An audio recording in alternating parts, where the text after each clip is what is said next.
got summer on the inside.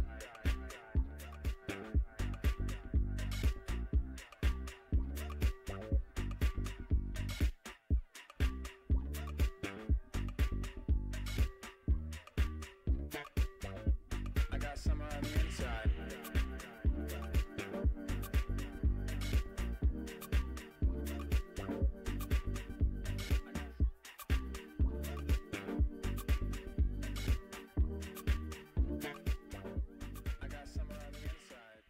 Please welcome to the stage Bloomberg TV anchor and your forum host, Lisa Abramowicz.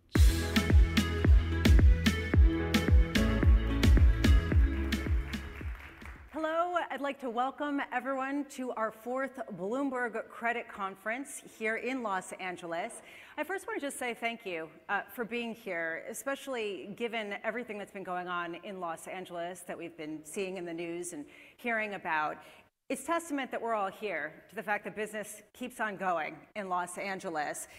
It's also a reminder that this is a city that is very good at being resilient in times of potential stress. There's a larger point here, and it kind of underscores the moment that we're in, which is how much the political and economic backdrop has changed in the past couple of months. And this is really true for credit investors, as well as a whole host of different asset classes. For credit, you have tariffs that are creating specific pockets of risk. You have rates likely to be higher for longer. There are questions about the U.S. as a haven investment for international investors at a time when there seems to be a reordering of global trade. And private debt markets have matured to the point where now there are questions of how do they handle a time of stress? Can they too be resilient?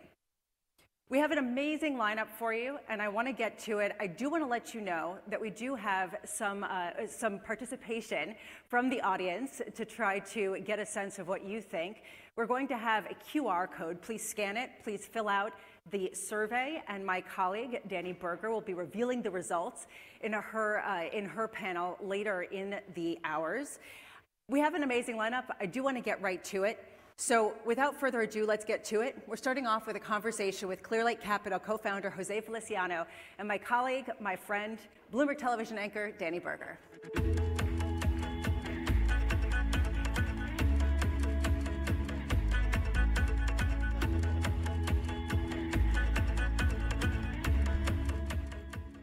Hi, everyone. Thank you so much for joining me for this conversation, one that I'm thrilled to have. Jose, thank you as well for joining in this moment. Thank you for having me. Now, as Lisa mentioned, we should address this moment in time and place that we're in right now. Los Angeles is very much so in Clearlake's DNA. You very much so are a leading figure here in Los Angeles. 6 miles from where we are, there have been protests that's captured the national imagination. There have been fires to start this year. Jose, I'd love to just get your thoughts on what you make of this city and the city's place in wider America, given the trial after trial it's been put through. Sure. Again, thank you for having me here, and good morning, everybody. I think it's a reminder, right? It's a reminder as investors, whether you're a public equities investor, credit, private equity, we don't live in a vacuum, right? We are parts of our broader society, and we should all, to the extent that we can, it behooves us to give back, to integrate into our communities, give back, try to live this place a better place than we found it, and we are only going to be as good investors as our communities, because ultimately we're investing in real companies, real people, and if those real companies and those people are not doing well, it is going to be very difficult for us investors to succeed. So I'm a big believer on trying to give back and getting involved in organizations and institutions that make a positive change or make a positive impact on society. Can you just talk a little bit about that as a business leader, what sort of things you're engaged in here? Sure. So for example, two institutions of LA that I respect and that I'm very involved with as a board member is the Cedars-Sinai, one of the largest hospitals here. Very proud of what the outreach that we give to the community, kind of across the board. We serve very lower socioeconomic communities and have a lot of outreach to, for example, the Latino community, which is a very large community here. And then on the other side of the spectrum, but equally as important, I think, kind of telling stories is such a big part of, kind of how we interact, and I'm on the board of the Getty Trust. Many of you may have visited the Getty as a place, but, we're also extremely involved in things like conservation and anything related to the arts. Let's talk about the business itself that started all of this. Starting in 2006, you've made, let's not say a shift, but a doubling down. You've had a credit offering for a while, but in May you launched Clearlake Credit after an acquisition. Why is this the moment to really double down, to really commit to a credit offering?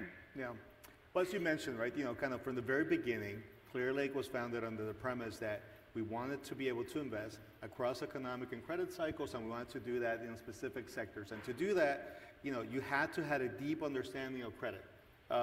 Because to invest sometimes in companies that were going through turnarounds or special situations, sometimes even distress, you needed to understand the business of credit. So it was always part of our DNA. In 2020, we actually took a very significant step. Well, actually, I go back. Our first step was really 2015, where we created a hybrid product called Clearlake Opportunity Partners. That product can invest anything from structured equity all the way to credit. Then in 2020, we made our first, kind of acquisition at the management company level, where we bought a CLO manager, buying essentially syndicated, more liquid credit. And the acquisition that you're referencing, to me, kind of is the last, piece of the puzzle, so to speak. Where we bought a private credit direct lender, MV Credit, and then we basically are repositioning all that into one credit platform called Clearlake Credit. We'll have initially, something like $35–40 billion of under management on the credit side, which is small for credit standards, but it's still a large pocket of capital. And I think it does two things for us. One, it gives us a window into this, into what I would call credit 3.0. Where today I think the convergence of private credit, direct lending, and syndicated, more liquid credit is happening in real time, and I think that's going to be kind of a major trend over the next decade or so. And it also gives us a great window from the private equity side, into a much broader set of companies, and I always call it the canary in the coal mine, right? Credit oftentimes is a place where you start to see cracks in specific industries or companies, and that kind of makes you a better investor. So to me, anything that makes Clearlake, as a whole, a better investment platform is something that is worth investing in. So since beefing up credit, have you seen any of those cracks? We have. I think I would say that the economy was humming at a pretty good clip until sometime in February, March, and then we started to see kind of, maybe at the beginning it seemed like idiosyncratic company by company, but I think there's definitely a little bit of a slowdown. Luckily I'm not a political analyst or a macroeconomist, so I won't predict here recessions or anything like that. But obviously, as we know, a lot of the general analysts out there are, kind of increase the probability of recession from 10–20% to 30–50% now. So your mix about a third credit, 2/3 private equity. Just given the big growth that you're outlining for credit, do you see that mix shifting? Does it become more even? Does credit overtake private equity at some point at Clearlake? If we look at our peers, right, there are very few pure play. If you look at the top 20, quote unquote, private equity firms from 10 years ago, they're no longer private equity firms. They're now alternative investment managers, and credit, infrastructure, and or real estate probably are a larger part of their business. I wouldn't be surprised, if 5 years, 10 years from now, if we have the same conversation, that credit would be a larger part of our business, at least from an AUM perspective. Even though I have been quoted about saying we want to double, triple the size of our credit business, that's absolutely correct. But we don't really think about it that way. I think when we enter into a new business or expand, an existing business, like in this case, what we're trying to do is be the best at whatever we try to do. I'd rather be the best at a smaller niche, with a smaller AUM, but be the dominant player, the best in the market. And we think that our track record in private equity, for example, exemplifies that. Where we have I think recently we were mentioned as one of the top 3, I think, best track records in the industry. I want to replicate that type of track record in credit, and assets under management and products and things like that will come with that. At this moment, really leaning in to credit, a lot of people have leaned into credit because it is a place that fundraising can actually happen when others have been challenged in private equity. There's more competition on that front. Banks also haven't pulled back from the lending space, which maybe they did in times like COVID. Is there a risk that we're at a moment where too many assets are chasing too few deals? Yeah. It's interesting, right? Like that same phrase has been used about private equity when private equity was probably a tenth of the size. So you're tired of today. hearing that phrase, is what you're telling me. So I have heard that before. We have been here before. I think there have been some dramatic shifts in the industry, kind of over the past decade or two. When I started, right before starting Clearlake, right, I was a partner at a different firm. And at that point, it was the very beginning of what people now call the second lien market. At that point, second liens were small facilities that you would do. It was bilateral discussions and negotiations. Today it's a very large syndicated market. And I think the trends that people always quote about, kind of banks leaving the business of actually lending and becoming more just, kind of syndicators or underwriters of debt, that's very real. I think private credit, we for example, we're a perfect example of that. We just announced a private equity transaction. It's public out there. We're taking private Dun & Bradstreet. And we elected actually to use a private credit solution for our financing. Probably the largest private credit or direct lending deal in the financing of a buyout that has ever been done, over $5 billion. And we did that for a reason. We did that because we have good partners on the private credit direct lending side. We felt it was an optimal solution at that point in time, particularly given what's going on in the syndicated credit markets today.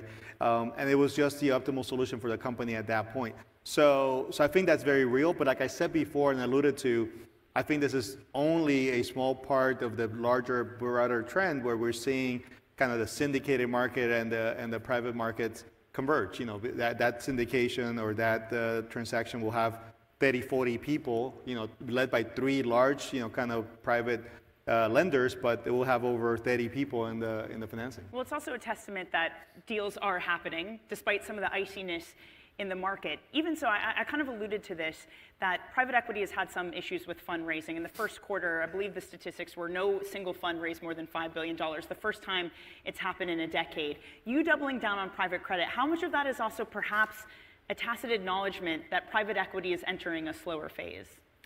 So I don't doubt that, given the growth in the industry in the past decade, that you are probably right, that the growth over the next decade is going to be slower.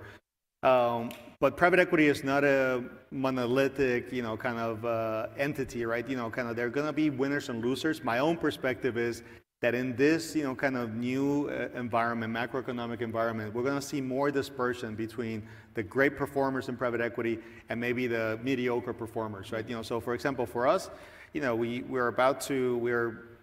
more than 80% done on our latest fundraising, Fund 8. I think if my general counsel is here, so I may not be able to talk too much about it, but we're well along the way to our $15 billion fund. So, for us, when we look at that business is, what is the right size for a private equity fund? And how much is too much, how much is too little, and how much can we invest responsibly, right? Create and still have a great chance of outperforming the industry. When you look then at private credit, I think you're absolutely right that the world of private credit, there's a lot more interest today, and it's probably a better product for certain distribution channels. Some of this emerging, what I would call emerging distribution channels, like the retail channel. So I think the world of private credit is very well positioned, for not only getting or attracting institutional capital, but also kind of being garnering very significant market share, probably outsized market share in things like the retail market, which is very well poised and looking for those type of alternative products. You mentioned when you're fundraising to make sure that you're very deliberate about it. Do you think some of your peers haven't been, that they are sitting on too much dry powder and they have capacity issues? Is that kind of what you're saying? Yeah. I did not say that, but... Could I get that out of what you're saying? Could that be implied? I would say, again, that there's going to be a very high dispersion, and there are going to be people that you're absolutely right. They're going to end up we're going to end up looking back and saying, this type of strategy, this type of fund was not well suited, was very well suited for investing in the past decade, for an environment where the macroeconomic environment was good, equity markets were good, credit markets were plentiful, credit was cheap. In a market where today, this is to me kind of going back to the future in private equity, we have to go back to the point where we're buying these companies, assuming that we're going to hold them, 3, 4, 5 years, and we have to do the hard work of, kind of growing revenue, making these companies more efficient, hopefully making them more interesting strategically, right? Kind of that may be product roadmap, that may be geography. We have to do that hard work. And I do think that for the past decade or decade and a half, there was some segment of private equity that was, got lucky, right? There was a lot of things that you could do and make great returns. I think it's going to be a little more difficult now. And yes, I'm sure there's going to be some underperformers that we're going to find out. That maybe they shouldn't have raised as much capital. They didn't deserve the capital that they got. I talked to Orlando Bravo last week, who said that private equity has lost its way, kind of similar to what you're saying. There's some strategies you say won't work in this environment. What exactly are those? Could you be more specific? Well, and some of this, kind of will resonate with some of the core themes, that are important to clear. Like, I think in today's world,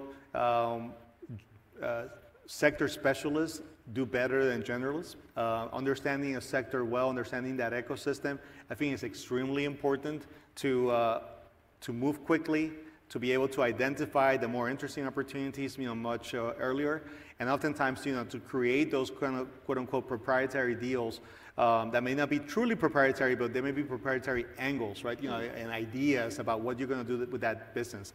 I think it's imperative, right? That when you do a transaction, that you make an investment nowadays, that you have a different idea than the other great private equity firms that are looking at it. Right? You have a different perspective about what is it that you're going to do differently to make this company a more valuable company. So I think that's number one.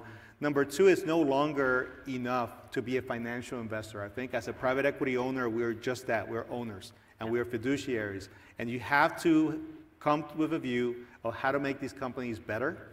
I think it goes back to your first question, right? We cannot do that in a vacuum. We operate in a broader macroeconomic context and a broader society, and oftentimes now I think you see firms like us incorporating things that are that may have a second order effect in terms of the economic impact to both the company and to our society at large, but we're trying to ultimately maximize value, make these companies the optimal companies, and ultimately exit because we have to serve our LPs, our limited partners. So sometimes that does mean restructuring, and I know there's been Bloomberg reporting that you and some of your peers, often it means you favor some lenders over others. I wonder how you strike that balance of doing what's right for the company, but also make sure you're preserving relationships among lenders. Yeah.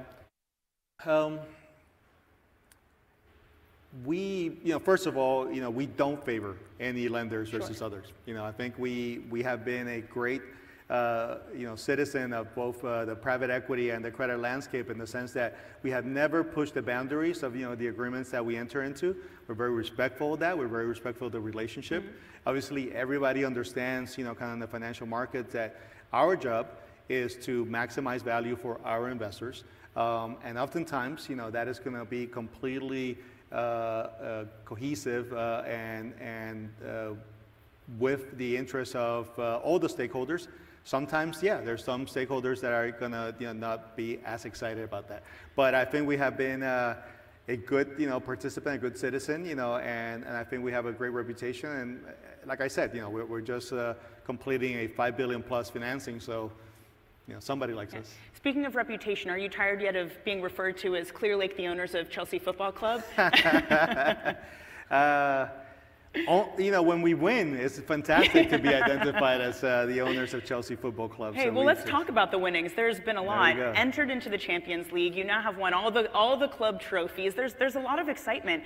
How much does that also change the economics of being the owners of Chelsea?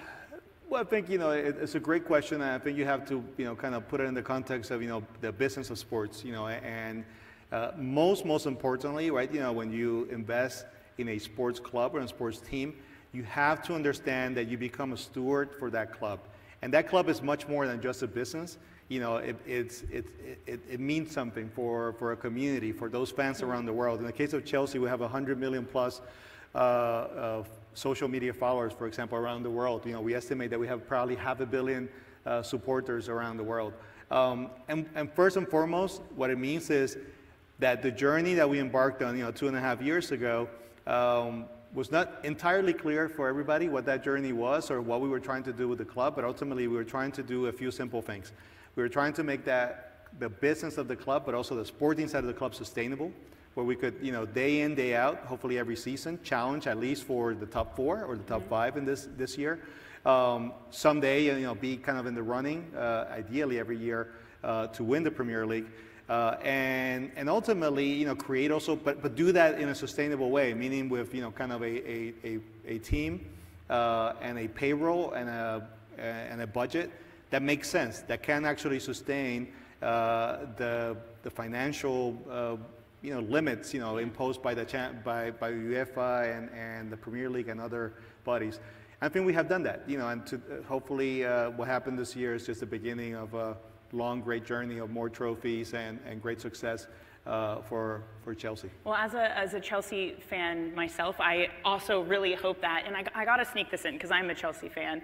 You signed a new striker, played with Cole Palmer before. I think there's a lot of excitement. Where else on the squad might you want to add to, might you want to improve? Where else are you looking?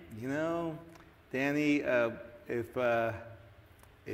if I could answer that question adequately, I would be the sporting director. Okay, And, I thought I might am try the co-founder, managing partner of Clearlake, so I'll stay away from that. Okay, that's very fair. How about this one then? With the success that we've seen from Chelsea, this turnaround that's happened, would you invest in other sports teams? Are you looking at anything else now with, again, this win under your belt? We're very happy and very excited about Chelsea. Having said that, I don't think we haven't announced and we are not planning to have a sports investing franchise. Right. I do think that the ecosystem around sports, particularly touching things in the technology and data side, is extremely interesting. And we have been active participants and investors in that space for over a decade, and we own other sports-related businesses today, other than Chelsea. Chelsea being probably the most prominent, but for example, we own Concert Golf, one of the largest private golf course operators in the U.S. We own several tech, live ticketing businesses, etc. So we are bullish about the business of sports and understand that the sports ecosystem will present interesting opportunities. But we're not announcing any NFL, NBA, NHL investments anytime soon. Fair enough. Well, we won't make news on this front, but Jose, it was so fascinating to talk with you. Thank you so much for joining. We're just about out of time. Everyone, please join me in thanking Jose Feliciano. Thank you.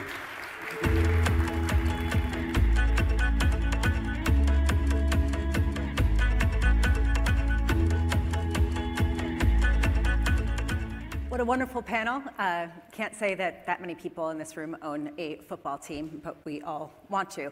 The next panel that we have coming up is the beginning of, or the end of, the golden age, going private. It is a panel with a fantastic lineup. Roberto Goss, Senior Managing Director at Pretium Partners. Brett Klein, over at Sculptor Capital. He's Executive Managing Director and Global Head of Corporate Credit. Anderson Fisher, Managing Director at HPS Investment Partners. And Davide Scigliuzzo of Bloomberg. Let's welcome them to the stage.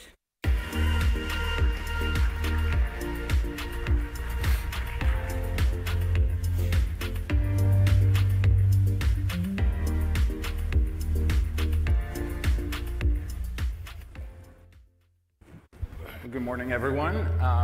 Brett, Roberta, and Anders, thanks for being here. I want to start with the theme of convergence. Jose was just talking about it. There's this view that private and public markets are increasingly becoming like each other. And Mark Rowan has said that for some borrowers in a year's time, they won't be able to tell the difference between the two. So Anders, I want to start with you. What does that look like for private credit lenders? And if the two markets converge, what happens to some of the features that private credit has, has been a big selling point for private credit, like higher returns, longer-term capital, et cetera. Thanks for having me, Davide. Look, I think that Mark and others are right that there is a lot of back and forth between private credit and the syndicated markets. But I think that's always been the case. And one of the big misnomers is that private credit is something new, when a lot of this just perhaps the people doing less liquid, maybe single lender type loans resided in different type of institutions, the banks versus LP, institutional funded partnerships. At HPS and at a lot of our competitors, there's already a significant overlap. We have a large CLO business, we have a large private credit business, and there's constant discussion back and forth between the two, and they complement each other. I think one of the big questions, and people are working on this in the industry, is creating more potential liquidity within what are considered private credit, perhaps not to the same extent of the syndicated leverage market, but more than there has been in, say, the past decade. And that liquidity in and of itself would perhaps be downstream of offering investors in private credit more liquidity than the traditional vintage funds. Where that happens, whether that's bilateral trading, that's something we can unpack, or whether it's intermediated by the broker-dealers, and how that impacts private credit, TBD. Just as in syndicated markets, there are more higher yielding opportunities and lower yielding opportunities depending on risk. I'm sure the same will take place in private credit as well. I do think that there are structural advantages to private credit that have led to its growth that actually are a bit of a,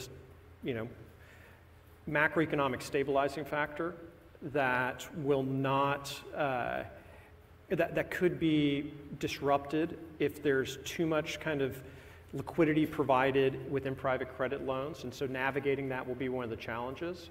I think there will still be a differentiation where, and perhaps a key point of differentiation is just who's doing the initial underwriting. Is it the ultimate lender, or is it a different institution that is then preparing a package set of information like the syndicated market to the ultimate lenders in a credit opportunity? And I would be surprised if private credit ever totally removes itself from doing their own kind of direct diligence. But you are seeing the two worlds combine, and I think those are some of the tension points to explore as they further integrate.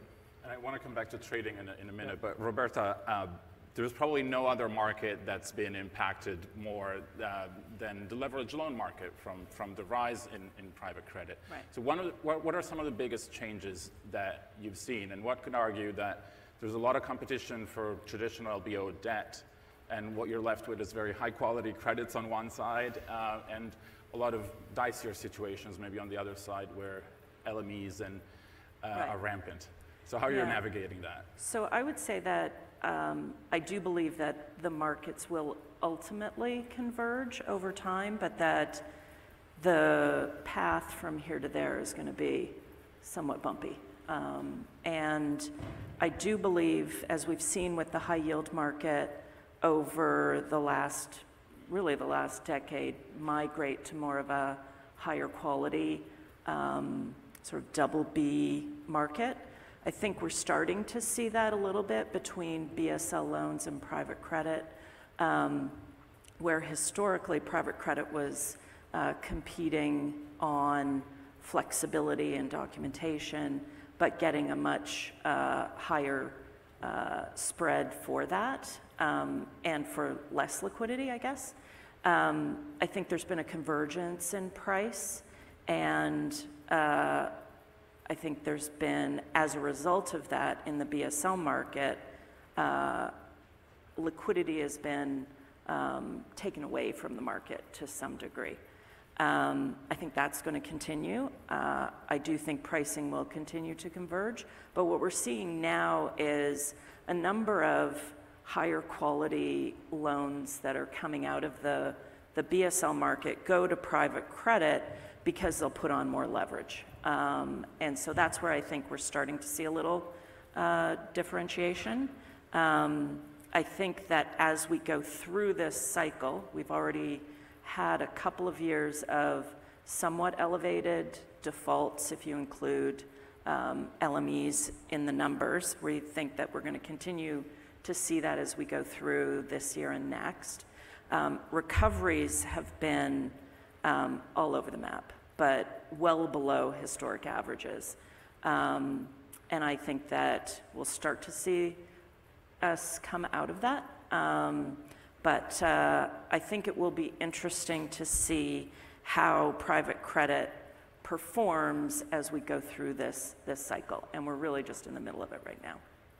And Brett, how are you thinking about sort of relative value between public and private markets, and how much convergence do you expect to see ultimately? I think convergence is undoubtedly here and will continue, and I think we've heard that somewhat consistently in a brief morning. The terms, spreads, and ultimate returns, I think, are going to be very close and continue to stay very close over time. The factor that will be different is ultimately liquidity. And Anderson mentioned some of this. There are structural reasons why liquidity may not come to the ultimate security, but may come on the form or the fund at that level, as opposed to the actual trading of the instrument over time. I think more people will come on the private side into these transactions. We've seen them go from bilateral deals to 3, 4, 5 lenders, and we'll continue to see that. But in the end, the private credit market, one of the hallmarks of that market is the fact that they are less volatile. And that is favored by the ultimate buyers and the ultimate investors in that fund. The place where we may see that diverge, or we may see increased liquidity, is as the investment grade private credit market starts to grow over time. And we've seen a lot of very large managers talk about expanding, growing, and building their investment grade private credit business. Those are very large transactions. There's room for managers to underwrite those deals, maybe collect some origination fee, but given the size and scale of them, I think that's where you could see the trading. I don't necessarily think you'll see active trading in the private credit leverage finance deals the way you see them in the broadly syndicated market. It's been talked about for a while. There will be some nascent component of it, but I don't think it's going to be major. I wanted to get your quick thoughts, maybe another quick round on this. There are certain firms, JP Morgan is one, that has clearly tried to develop a trading market in private credit. Others, like Blue Owl, for example, have said they're not interested at all, and they're saying private markets are private for a reason. What role do you see for banks in facilitating that kind of liquidity? I would agree with Brett that where you see liquidity in private credit will be in high grade, if not investment grade. And the reason for that is going back to information. Unless you did a bunch of primary diligence when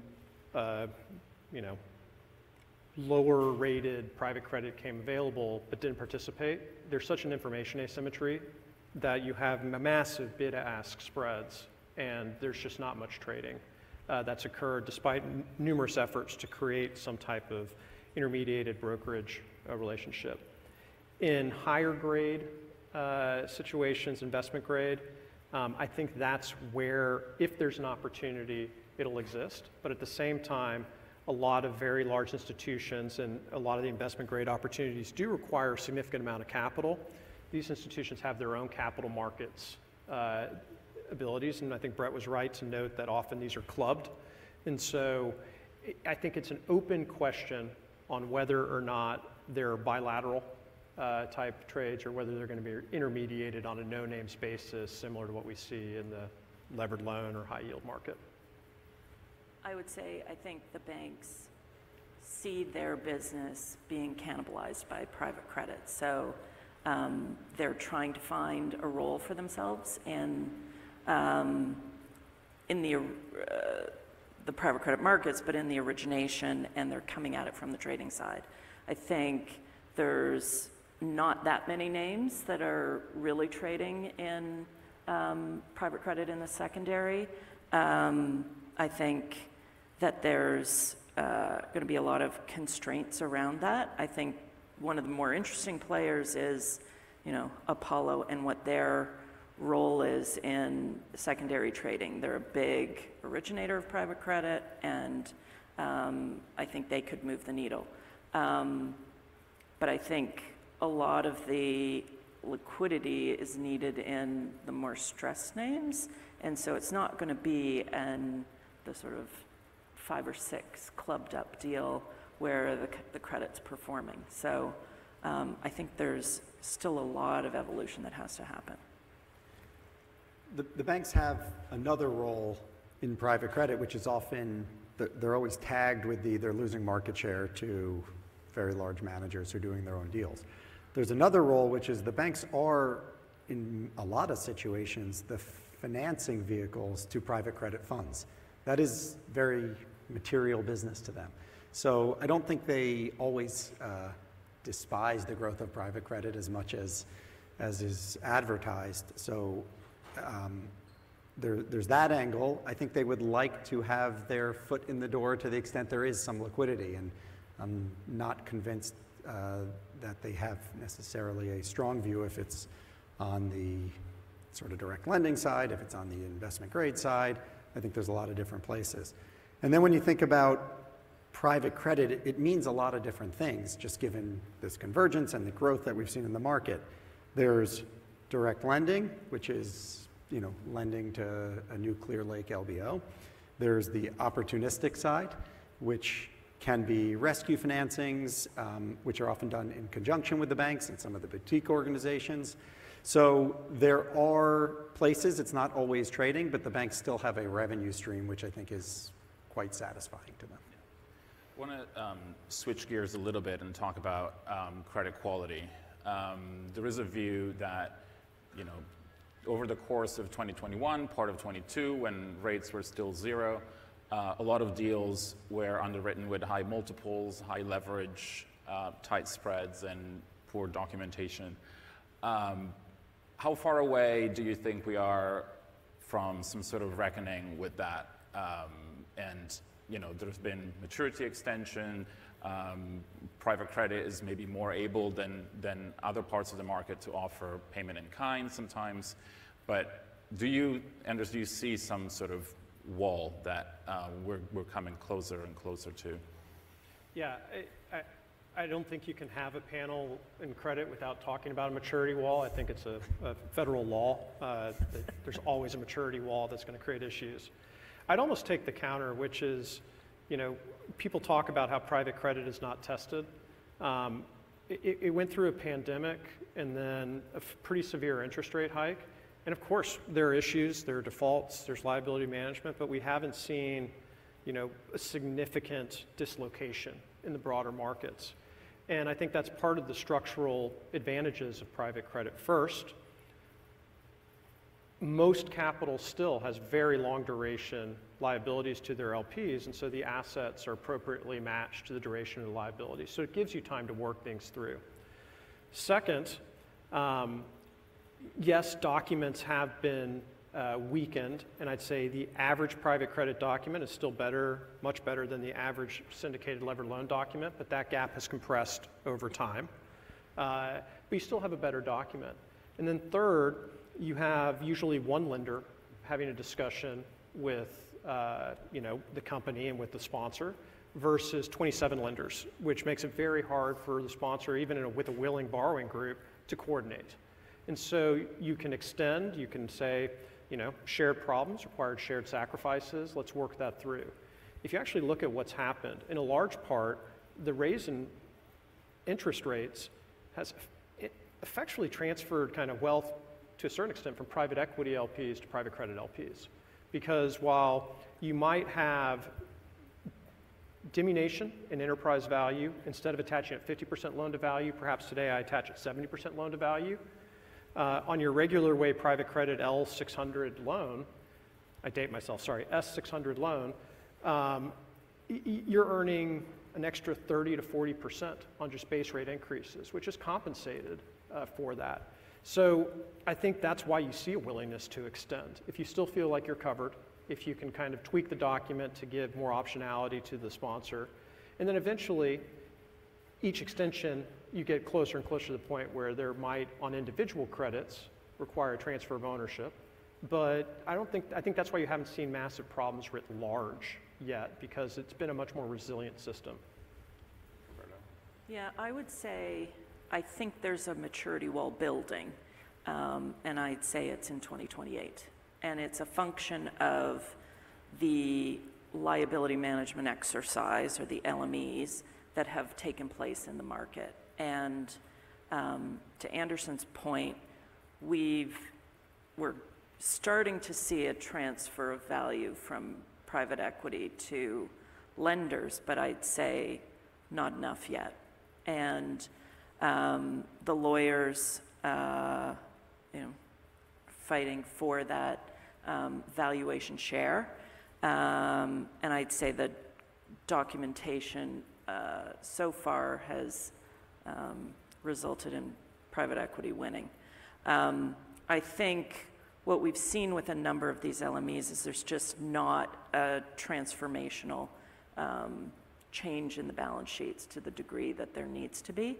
And therefore, while we've had somewhat elevated defaults, it's all it's all been out of court restructurings. And I think as we approach 2028, we're going to start to see real Chapter 11 filings, probably in 27 as a result.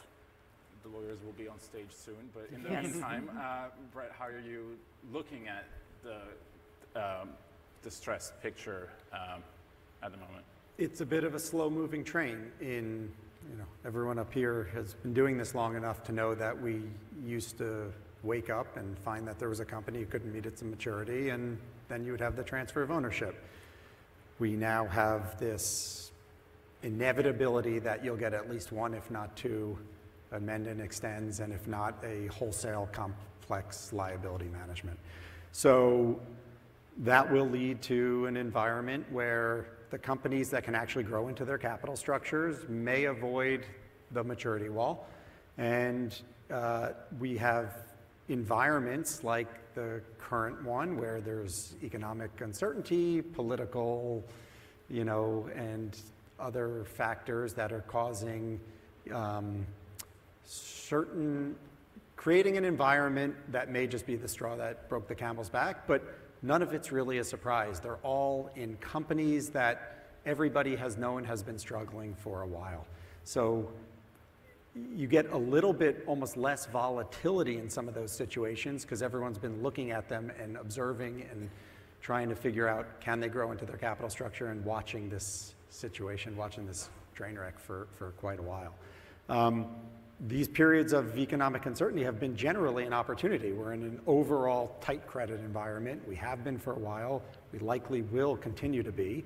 And periods of uncertainty and volatility create actually the opportunity, public and private, in order to lend at somewhat elevated spreads. They come and they go relatively quickly, but from our standpoint, those are the opportunities to actually deploy capital as opposed to shy away from the market. And just quickly on this, how big of a threat do you think AI is to a lot of companies in software and tech? And obviously private credit has been a big lender, not every single firm, but with recurring revenue loans, heavily exposed to that space. It's a bit of a threat. Adobe, I think, was the business school case study model where they switched from maintenance revenue stream to per seat subscription. And everyone saw the value that unlocked, and so we then spent approximately 15 years, everyone switching to a per seat model. And right when that was completed and everyone started underwriting on ARR basis, AI comes along and says, oh yeah, you don't need the humans anymore. How do you price per seat? How does that work? Well, nobody knows. I think the other thing that's been interesting is, ARR loans are very old, actually. Foothill, before it was bought by Wells Fargo, used to make these, but at a 1 to 2 times multiple. Very curious to see what happens whenever you switch from your leverage metrics being measured off of revenue to cash flow. That creates gaps, and I think that's an exercise the entire software side is going through right now. And usually that's a challenging gap to bridge. And so I think it will create opportunities for people like Brett who have that opportunistic pool of capital, but it'll create headwinds for the direct lending against high ARR multiples. Maybe let's switch the order now that I think it's real because I'm with Anders on this. Like we are cash flow and model-based investors, and when you're by definition trying to model something that you don't know its capability, it becomes extremely difficult, and so the fear factor becomes exponential. And what the reality is may be better or may be worse than what everyone is coming up with when you sit down and go through it. But I think the volatility that it will create around people's expectations for the impact to a lot of these companies, at least from a credit investors, because they tend to be so model-based and cash flow-based, is we're starting to see be pretty dramatic. Yeah, I would say, I think the biggest concern right now is that we'd all thought that AI would impact businesses over the next 5 to 10 years, if you were to ask anybody in January. And I think that time horizon has shrunk dramatically. Could be the next 5 to 10 months. And I think from a credit lending perspective, most businesses are max levered on a headline basis, somewhere 6-7 times, but valuations on a lot of these tech businesses are, they were in the 20s.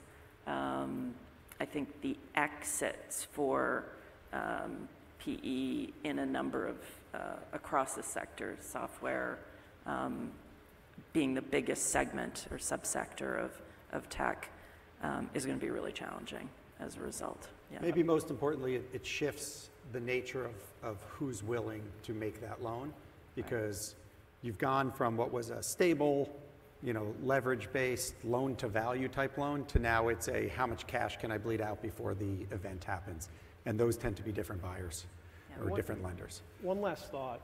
One of the scariest liabilities for any lender when you're evaluating a situation are the hidden ones, the ones that don't appear on the balance sheet. And particularly in software, tech debt, how current are they? And when companies come under stress, they start cutting costs and they don't reinvest. And when you have shorter and shorter cycles, the reinvestment cycle to keep your technology stack current is mission critical to the value of a company.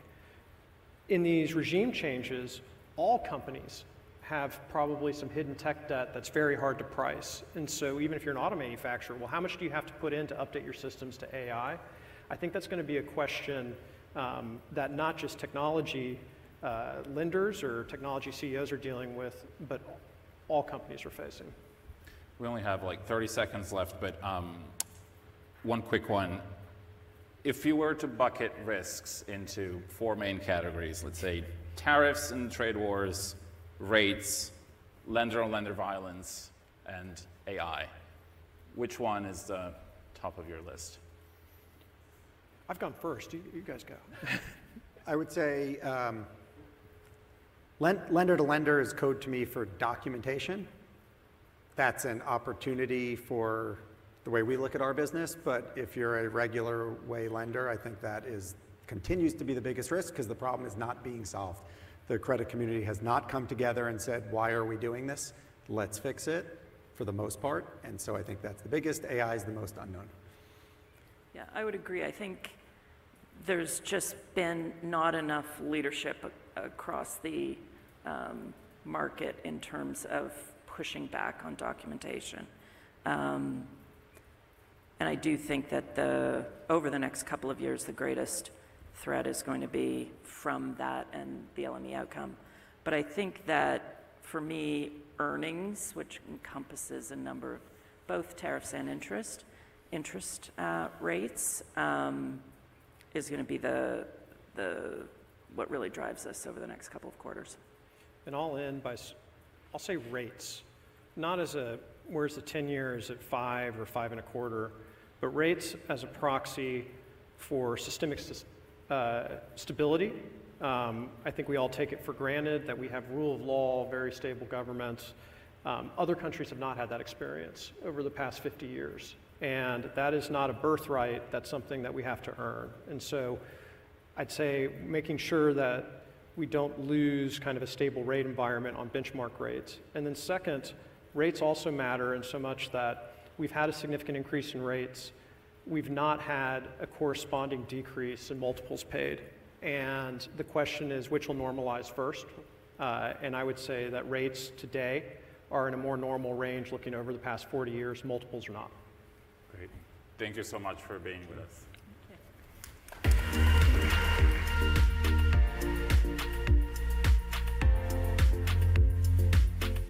Thank you so much to Davide and the entire panel. Up next, the next panel is the Brink. It's sounding more and more optimistic. The Brink, the new world order in credit markets. We have a great lineup with Shanshan Kao, Senior Managing Director at Centerbridge, Scott Greenberg, Partner at Gibson, Dunn & Crutcher, David Nemesek of Kirkland & Ellis, Jamie Weinstein, Managing Director and Portfolio Manager at PIMCO, and Rashmi Basu, Senior Reporter here at Bloomberg.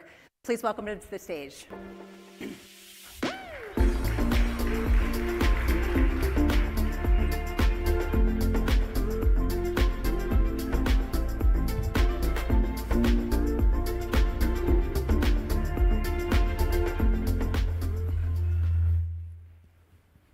Lisa, thank you for that intro.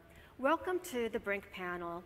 We're going to talk today about the key issues and developments related to distressed debt and how the current bout of uncertainty is impacting the industry and investor strategies. I'm really excited to have some of the biggest players in the space on the stage with me today, and we'll now ask them briefly to introduce themselves. Morning. I'm Scott Greenberg. I run the restructuring practice at Gibson Dunn, and I sit on the firm's executive committee. Dave Nemesek. I'm a finance partner at Kirkland & Ellis, and I run our liability management practice. Shanshan Chow. I'm a partner at Centerbridge. I lead our healthcare credit investing, and I sit on our opportunistic credit IC. And I'm Jamie Weinstein. I'm a managing director and portfolio manager at PIMCO, and I'm responsible for our corporate and opportunistic private credit investing. The one constant right now that appears to be is volatility. There's uncertainty around the tariff policies and tax bill and how those will play out. U.S. exceptionalism looks to be on pause, but market turmoil also does create distressed opportunities. Jamie, why don't you kick us off? How do you deal with everything that's going on in the market? I don't know that you say you deal with it, other than it is what it is to some extent. It's obvious to everybody that there's a tremendous amount of uncertainty. And from the perspective of investing in the kinds of companies that we tend to look at, obviously the heightened uncertainty that we all feel every day as you kind of read the headlines, you see what's happening in various aspects, feeds into company management teams, into business plans, into how we underwrite the cash flows of these businesses, which is ultimately what we're trying to figure out. What are they going to produce on a cash flow basis, and what is that worth? So it's just a heightened level of kind of what kind of scenarios you have to run and how wide the span of outcomes might be as you're looking in things. It makes the job interesting. It's also challenging. Shanshan, what about you? What is your approach?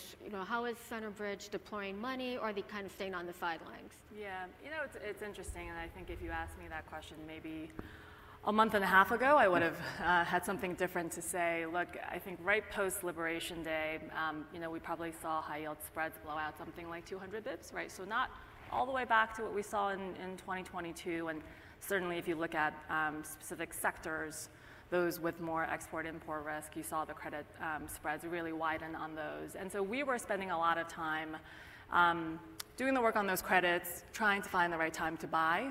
To be frank, we didn't deploy a lot of capital during that time because we thought it was premature. It actually feels very similar to COVID, where maybe we had a 4 to 6 week buying time frame, although during that time frame we probably put out across the fund over $2 billion over that short time frame. So look, at the time we felt like it was early. Obviously now looking back, I would say the market, if you look at both equity markets and credit markets, at least the market is telling you that period of heightened volatility and perhaps that market fear is somewhat behind us. That could always change tomorrow, right? As we know with this administration, there's always new headlines every day that can move the markets.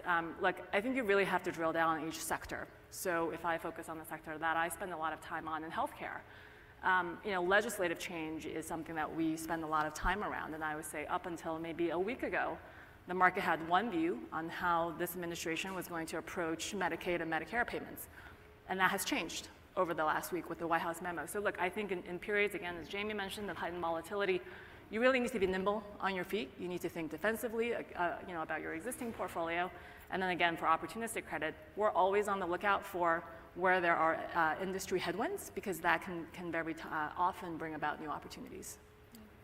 Scott, before we move on, tell me briefly what you're telling your clients. Look, for us, a lot of our clients are already in the credit, right? So they're stuck with the situation for good or for bad. I think the one impact we've seen, and I know we'll talk about it, is there was a period of time, and there still is, where I think the desire to deploy new capital into the situation became very uncertain. And so while a lot of transactions are still getting done, we're doing a lot of them with the people on the panel here, and I don't think the market has slowed down, and from an LME perspective, certainly not. We've closed quite a few since Liberation Day. But I think the new money piece of the market has gotten a little more dicey. And I think a lot of our existing clients, there are certain situations where you have to deploy defensive capital, and those still exist, but the new money opportunities have gotten a little bit more questionable. David, you represent a lot of distressed companies. What advice are you giving them, and what are they worried about? My clients are focused on extending runway and taking advantage of opportunities and monetizing, in some instances, the flexible leverage loan agreements that they paid for. I always tell people there's a reason why you bought all of this flexibility. And if we had a 3-page contract that simply said you needed to go to your lenders for consent for any interesting transaction, your debt would have been a lot cheaper. But that's not the world that we live in. And so what we're doing is looking at these agreements, trying to find ways in which companies can monetize or trade some of the flexibility in those agreements for runway, for new capital, for debt discount. There's nothing new about that. Liability management, as we say, in my view, has existed since the first person borrowed money. Ever since anybody borrowed money, there were borrowers who didn't want to pay it all back on the terms they originally agreed.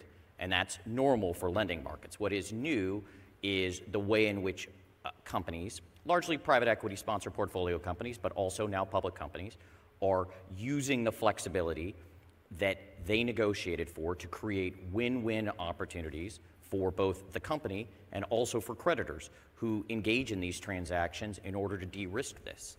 And the reason that it's working is because we're often getting 100% of creditors to agree and participate in these transactions. And if they didn't think they were winning, they wouldn't do that.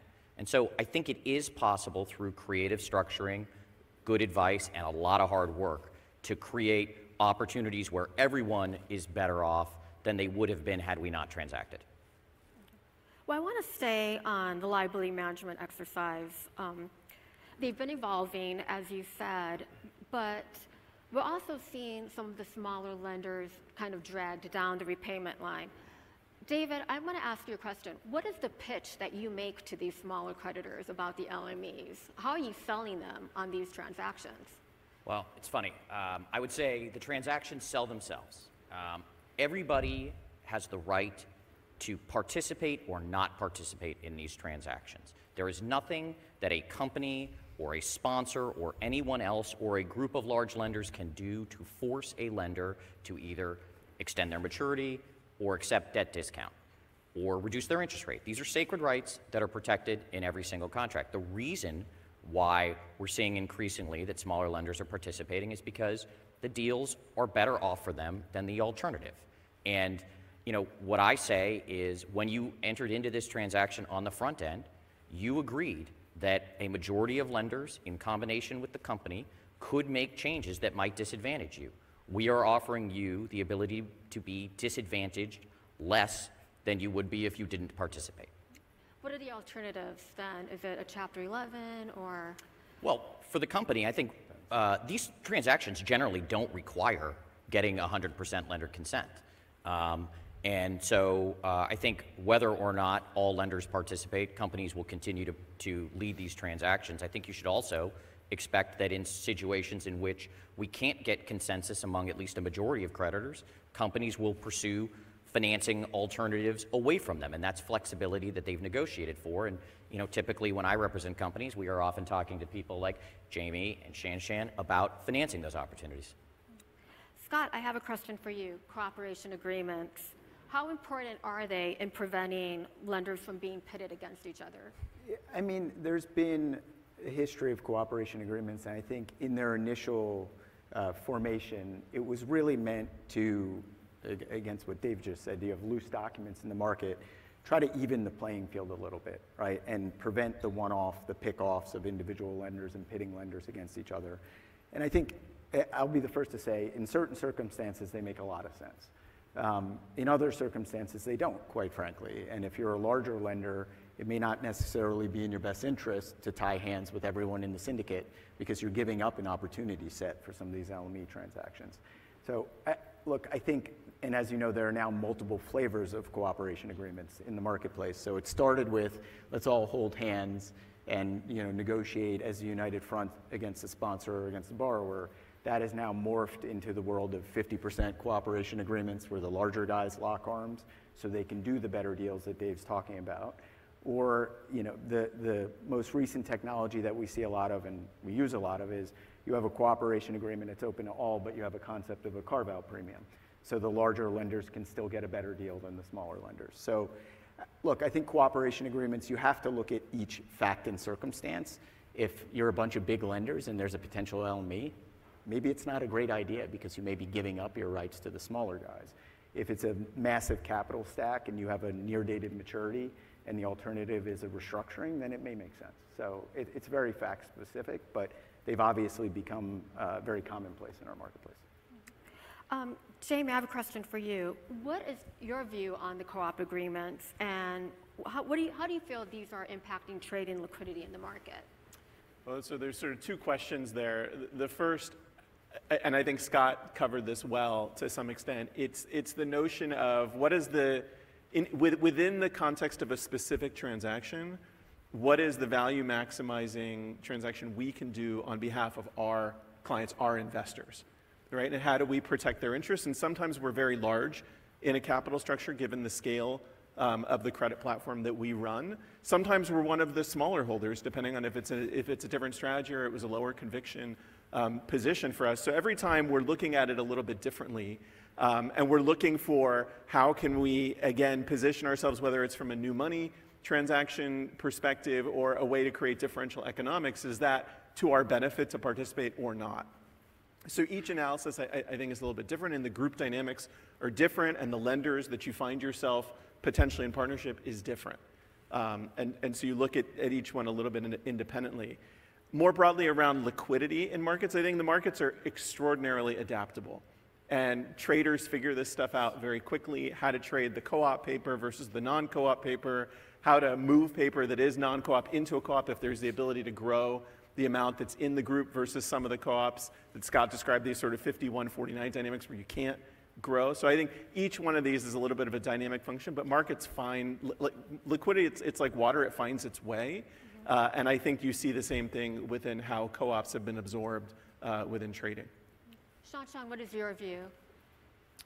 Look, I think co-op agreements it's a natural byproduct of obviously all of the LME activity we've seen over the last 2 to 3 years. And in many ways, it's making the syndicated market behave a lot more, quite frankly, like private direct lenders, right? You have oftentimes one or two groups that are, to your point, behaving in a way that maximizes value, and it protects them against, I think, some of the games that can be played if you had a looser coalition of creditors. If I were to put my private equity hat on, because as you know, we have a very large private equity practice. Look, at the end of the day, what are we trying to do as a sponsor? We are, as Dave mentioned, trying to buy more runway.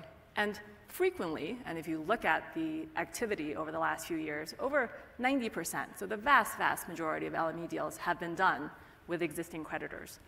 And so we as sponsors, we're trying to get a deal done. We're trying to either bring in liquidity, push out maturity. That very oftentimes means it should be an existing creditor deal. So we understand co-ops. We understand it's a way to negotiate, I think, in a more efficient manner. And again, quite frankly, it's a natural byproduct of where we are in the market. David, I saw a smile on your face as Scott was talking about the co-ops. Want to see what? I have a more nuanced view on this than Scott probably thinks that I do. I think there are lots of opportunities in which cooperation agreements can help drive a transaction and be helpful. I think in some situations, they're basically lender death pacts that guarantee a formal restructuring and massive amounts of needless cost. I think that people who enter into cooperation agreements should be careful. Not only do I think it can disadvantage them economically, which Scott hit, but there are also serious legal considerations that they should be aware of, including the potential for antitrust claims against participants in voting agreements. And what I would tell you is, and I often make this point, but I analogize a cooperation agreement to if Walmart said, you can shop at Walmart, but if you shop at Walmart, you can only shop at Walmart. That is, to me, on its face, anti-competitive. Now, I'm ultimately not going to be the one that determines whether this is legal or illegal. It will be interesting to see if there are challenges to it. But people should be careful, particularly because if somebody successfully brings an antitrust challenge, losers will pay treble damages. And so I think that's something that the market needs to grapple with. I'll just respond to this one because Dave and I have been having this debate privately for several years now. And neither Dave and I, for everyone's background, are antitrust lawyers. But we both work at big law firms that have many very well-versed antitrust lawyers. And I feel very confident that we're within the confines of the antitrust rules. But in any event, we'll continue to have the debate. And we could talk about it, but I think they are working. The cooperation agreements are serving their purpose. And I think the actions you're seeing certain sponsors and borrowers take, whether it's through the new syndication where people have tried to put anti-co-op language out at syndication, is just proving the fact that it's doing its job, which is evening the playing field a bit. Maybe I'll add something to this conversation. Look, I'm sort of taking Scott's side of this. The borrower has the ability to repay the debt anytime they want. So if they don't like the agreement, they can go refinance it away. The private equity sponsor can inject capital to facilitate that. They choose not to because they want to take advantage of the document flexibility that they think they have. I don't think this is an issue. So I want to say on kind of the big funds versus the small funds. How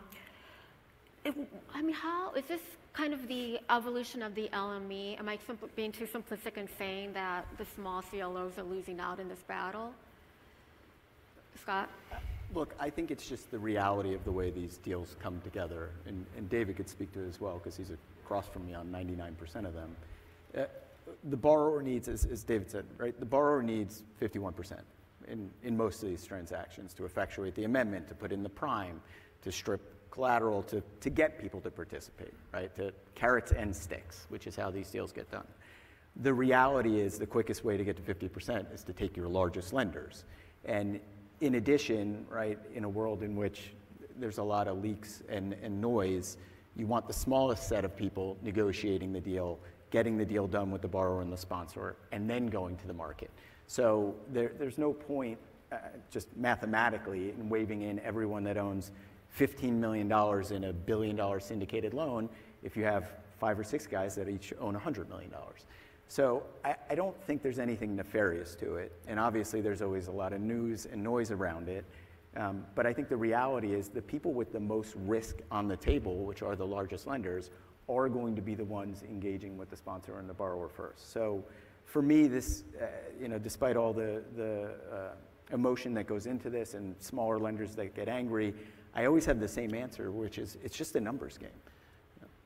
Yeah, even if these situations ended up in Chapter 11s, larger lenders would have the ability to prefer themselves in the Chapter 11, including through taking outsized economics and dip financing and other opportunities to make fees and economics. So I don't think what's happening outside of a Chapter 11 in liability management context is really any different than what was happening before.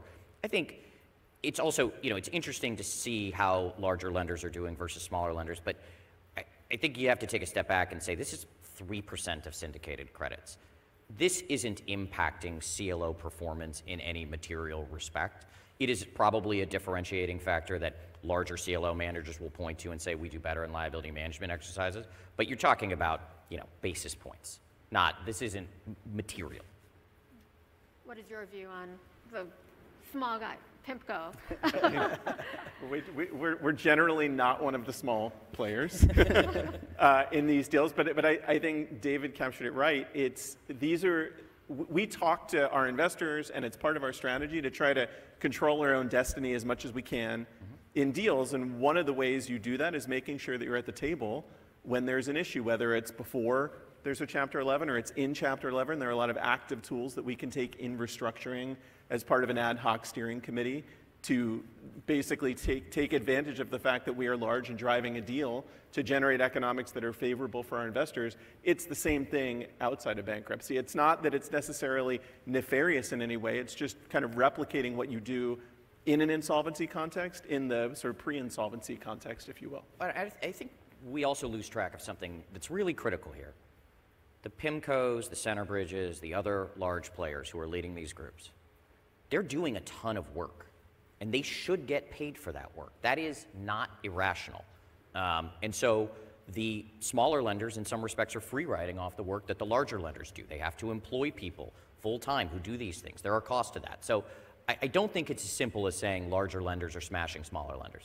Yeah, and they're also, they're also sacrificing their liquidity, right? Because these are the 100%. Same people that are under NDA. We were working on SFR.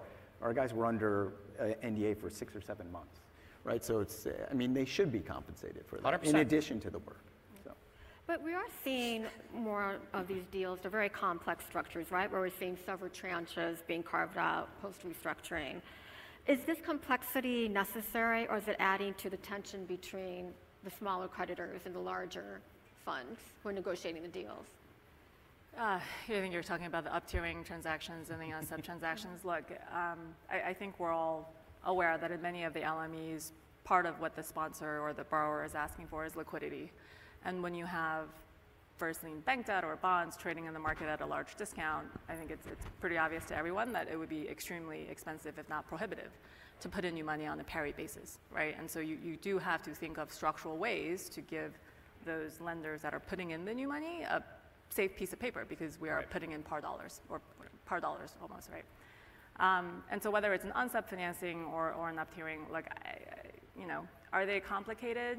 I guess you do see some zombie cap stacks out there with 5 tiers of first lien and a second lien that's gone full PIK, and eventually at some point that will have to be figured out, whether in a Chapter 11 or a sale process, some sort of out-of-court process.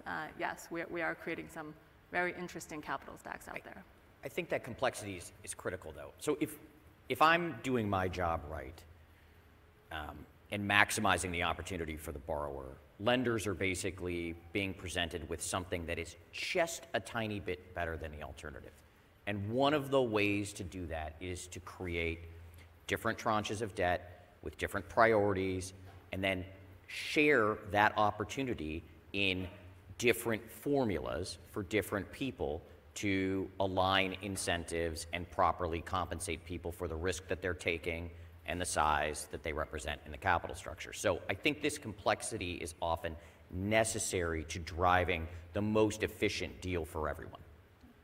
What about the new money lenders or the deal away transactions that we're seeing? What is your take on it? The mythical deal away doesn't happen very often. Because for the reasons David described, oftentimes to get enough liquidity into a business, there needs to be some structural element, some amendment to the existing documents that creates that flexibility, and you need the inside lenders to participate in that somehow. So maybe sometimes there's a third party that can help set a price on the new money, but for the most part, a lot of these deals have morphed into kind of self-help transactions, if you will, from the existing lenders because it's the optimal path for them. Shanshan, what's your take? Look, I think there's a very healthy competitive tension between new money lenders and existing creditors.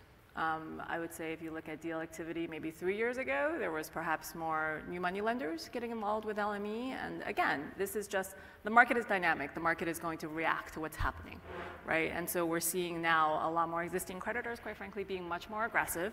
And they can be because they have an existing position that they're protecting. And so therefore much more willing to offer a cheaper form of capital than what a new money lender may be. And so that's why we're seeing that shift perhaps away from new money lenders and much more into existing creditor deals. But I think that tension is always going to be there, and smart borrowers and sponsors are going to use that to their benefit. And quickly, I want to ask about the DQ list, something that we're seeing, everyone's talking about it. What are your thoughts on it? I'm happy to start. We were actually just talking about how, let's maybe just start with the background on DQ list, right? I would say if you look at the standard credit document, certainly at least for Centerbridge, most of our documents are fairly friendly in terms of what is permitted on the DQ list, meaning we set a DQ list at the time of the deal.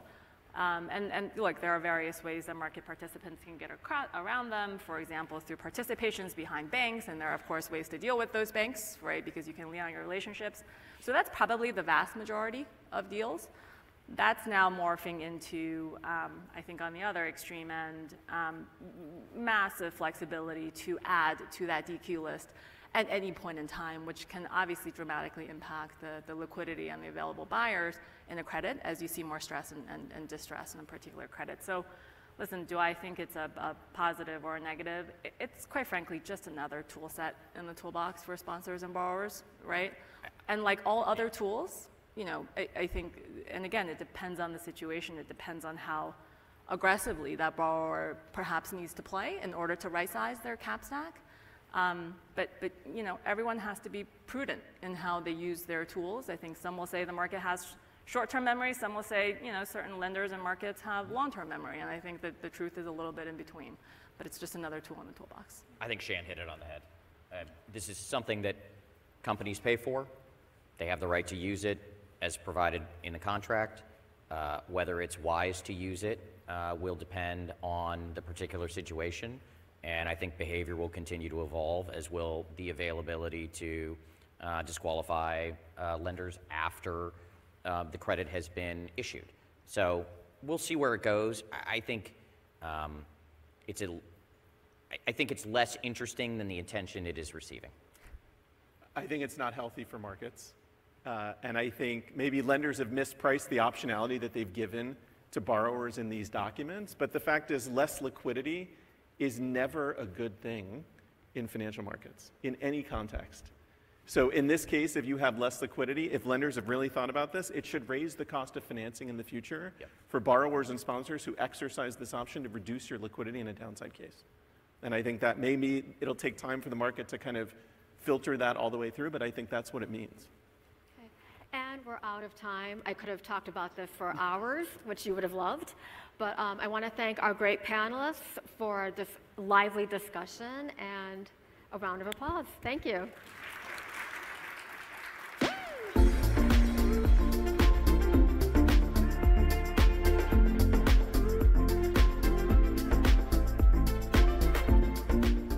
Everybody know we're taking a quick break. When I say quick, I mean quick. It is 10:38. We're going to revamp at 10:45. So please take your seats after that, have a drink, and thank you.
please welcome back your forum host, Lisa Abramowicz.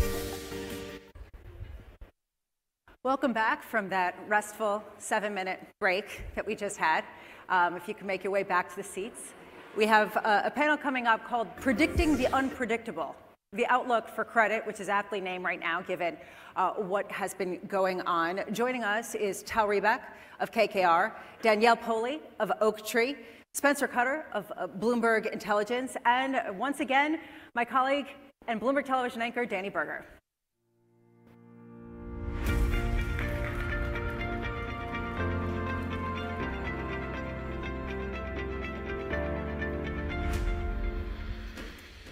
Hi, everyone. I just want to start by saying, first of all, thank you so much, my wonderful panelists, for joining, Tal, Danielle, and Spencer. Great to see you in LA. There's been some voting going on polling, which I hope you all have done. You literally have 5 seconds right now if you want to add anything else in. But we're going to go through some of the results, have a little bit of a conversation about it, and take things from there. So let's start with one of the first questions on the polling, and it is how are you positioned for the rest of 2025? I think immediately we can see that this is very much so a credit audience. Defensive, 64%. Oh, it's changing right now. All right, live polling. Someone's getting some risky bets in on there. So we're still 58% defensive. And then let's look at one more after this, the best relative value of what you see at this moment.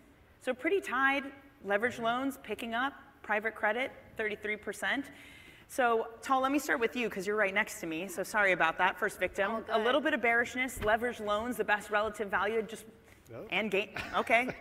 Gonna have to do live commentary here. What do you think of these results you've seen? Look, I think we can all attest to how tight spreads are overall in the environment. If we look at the sentiment April 9th versus where we are today, we've seen a massive reversal. I would say that relative value is becoming much less obvious across all markets, but I would say, and probably lean towards the syndicated loan market, that there's more dispersion, especially between different sectors and ratings, where you could probably find some pockets of rel val, but nothing is screaming obvious to me. Yeah, and Danielle, I know you also look across different products too. I don't know, it does seem like a bit of a defensive bend that we're getting from the audience here. Yeah, I mean, I think that these results across strategies show that there's attractive yields in all of these areas, high single digits, low double digits. I think it depends where your neutral posturing is. And I would say today at Oaktree, we're probably a little defensive, but the way we've gotten there is by barbelling. So we have some really high conviction opportunities where we're deploying capital, but holding a little bit more dry powder, thinking there may be volatility. So that gets us roughly to neutral. Yeah. I'm interested though with how defensive the group is, yet still willing to go into leverage loans and other areas where fundamentals have been deteriorating a little bit. Well, Spencer, I want to get to you, but maybe it's worthwhile just to look at the next slide to see maybe what's underpinning some of that defensiveness, because the next slide we have is odds of a U.S. recession. See, this is interesting, Spencer. Less than 40% is the most popular answer, yet we're a little bit defensive. I don't know if we can really make sense of that. Things might be moving around. But let me get your take on what we've seen. I think a lot of this might be technicals versus fundamentals. Credit spreads, despite a lot of the volatility we've seen, and tariffs and what that might mean for the economy, are still at or near the highest levels we've seen in decades, if not in some sectors ever. I think, to me, the attractiveness of leverage loans is, one, it's floating rate. So if we do have inflation, thanks to tariffs and whatnot, you would pick up some of that. And you're senior in the capital structure, so if you have another default cycle because people are risk off, at least you're above the high yield bonds. Private credit, we can get into that more, but we were talking about that, and I saw some of the discussion earlier. That sector has been picking up a lot of the deals that couldn't get done and might have more volatility in, as I think one of the panelists said, 27, 28 as the maturity wall comes. So to me, it kind of makes sense. There's a little dichotomy. I think some of it's, like I said, technicals versus fundamentals, and it seems like that's probably the place to be. The best segue I could ever ask for into the next question. It's almost as if you have seen the question, Spencer. This one's specifically about private credit portfolios. Overvalued, 57 percentile. More than half of the respondents in this audience thinks that private credit portfolios are overvalued.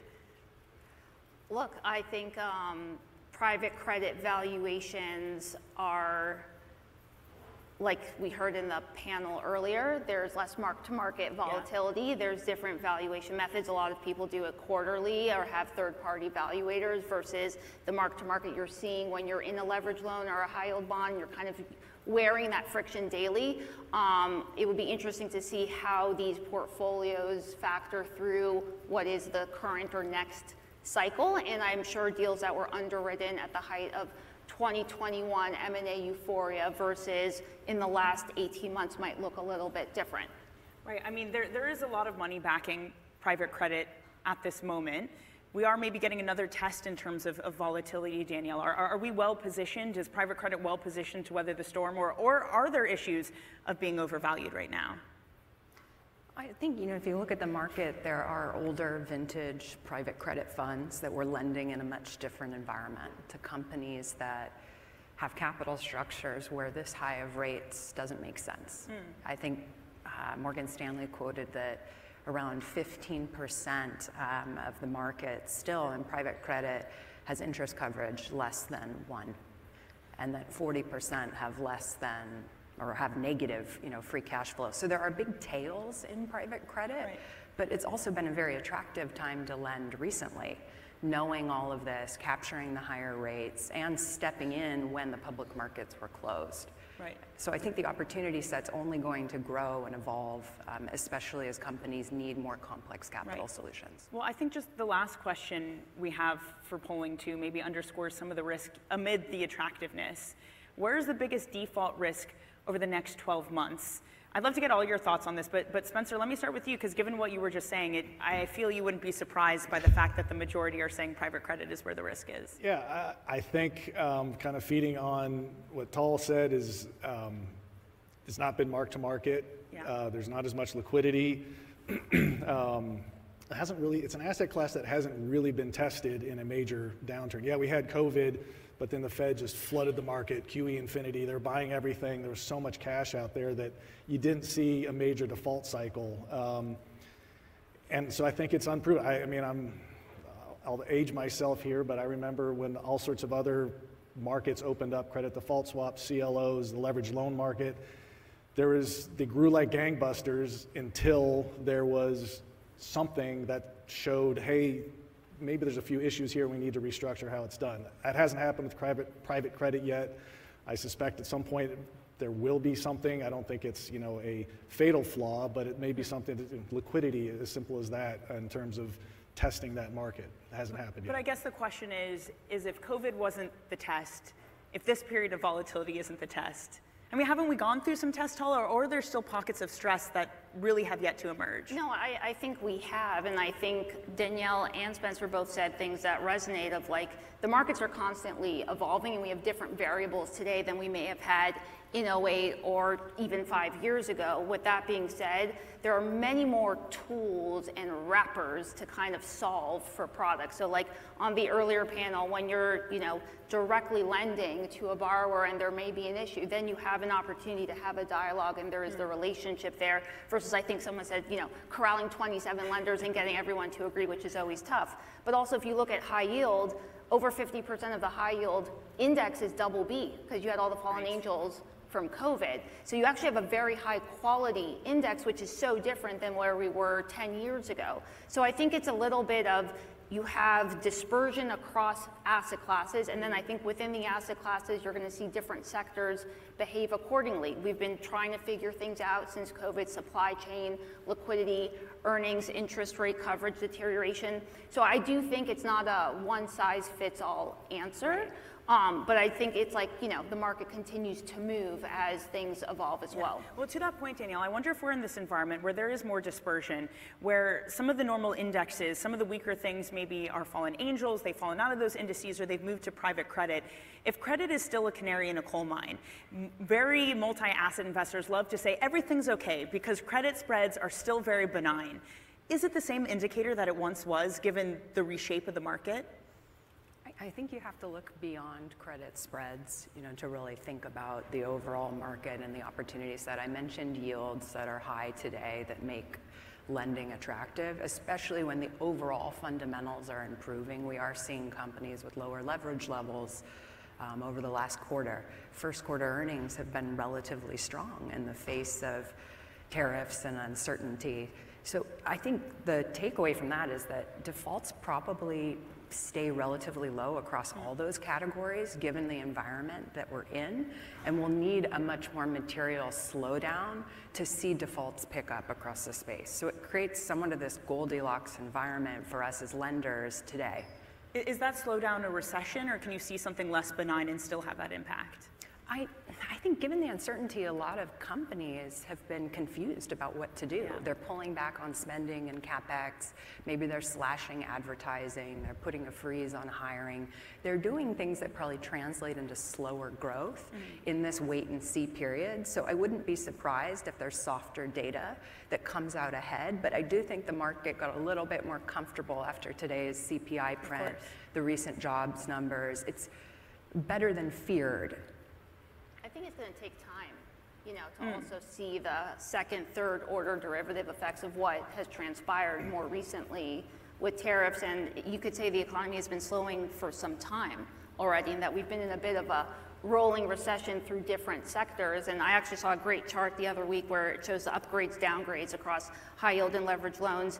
And it's pretty steady between 2022 and now, which kind of says like it's been permeating through the system, which I thought was really interesting. So what do you do when you're evaluating borrowers then to say, okay, we haven't seen the full impact. Maybe the data I'm looking at doesn't show the extent of damage that can happen.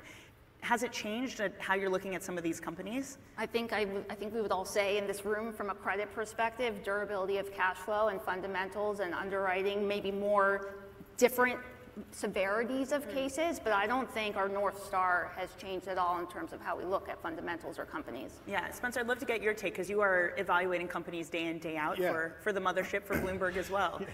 I'd like to echo what Tala said. I think there's a rolling knock-on effect of what's been going on for the past couple of years. So interest rates have gone up 400 or 500 basis points since 2021. You've got now tariffs coming into play. Who knows what the final tariffs are going to be? That's going to take 6 months at least till you're going to see it at the cash register at Walmart when you know. So that is going to be inflationary eventually. It's going to be more than it was. The combination of an pickup in inflation, higher interest rates. Yes, the Fed may lower interest rates at the front end, but are they going to really do QE infinity again if there's some sort of inflation out there? I'm guessing probably not. So I'll just, I'm a credit analyst. My job is to find the 10 ways I'm not going to get repaid. So I am, by definition, a pessimist. But I'm seeing a lot of things line up to say that 12 months from now, if we were all sit down here again, the world would probably be in a different place than where it is today. Things are looking very sanguine. I was talking to Noel Hebert, who's our head of credit strategy. I was talking to him before this. He said, defaults for bonds in the index and leverage loans that people are following has not really gone up, but he's looking at underlying defaults in sort of other markets, the smaller businesses, and that's picking up. Well, part of the issue... It will work its way up. Well, part of the issue also is for smaller business, if you have a floating rate loan, that interest rates have stayed really high. And it's not even that. We've seen the usual staid part of this bond market, the long end of the curve, act very volatile. Joel, how does that impact your world? How does having, again, what is usually the safe haven part of the bond market all of a sudden not act as such? So it's a great question. I think at the end of the day, what we look at is the fundamental and underlying borrower and credit. Right. I do think, to your point on the steepening of the curve and the longer end, putting on duration is getting more attractive, but you have to manage that risk. It all comes down to how do you manage that across your portfolio? How much of it do you want exposure to? We typically run a bit more shorter dated, but I would say that recently getting a little bit more duration actually looks quite interesting. Danielle, how are you thinking about duration at the moment? I mean, we've stayed relatively short duration to capture the majority of the higher income that you can get in the market today. Our focus, though, tends to be sub-investment grade. So credit, the underlying fundamentals drive our investment thesis more than rates and making a duration bet. But to your point, I mean, duration in the long end of the curve, concern about our spending and deficit, that is going to put pressure on that part of the market that can then create volatility in other parts of the market. How just unusual is this period that you're having to pay attention to politics as much as company fundamentals? Is it more so than usual? Has it been a strange period to be sitting in your seat? Yeah, it absolutely has been a strange period because the macro really is influencing the micro in terms of the uncertainty and how companies are behaving or not behaving in this environment. But, you know, we think about this in terms of the control, too, that President Trump has on a lot of these policies, and we've seen how that can translate into the market moving very quickly. There are still, though, of course, things outside of his control, like geopolitics, macro unknowns that can impact things. So the only certainty we have is that there's probably going to be more volatility ahead.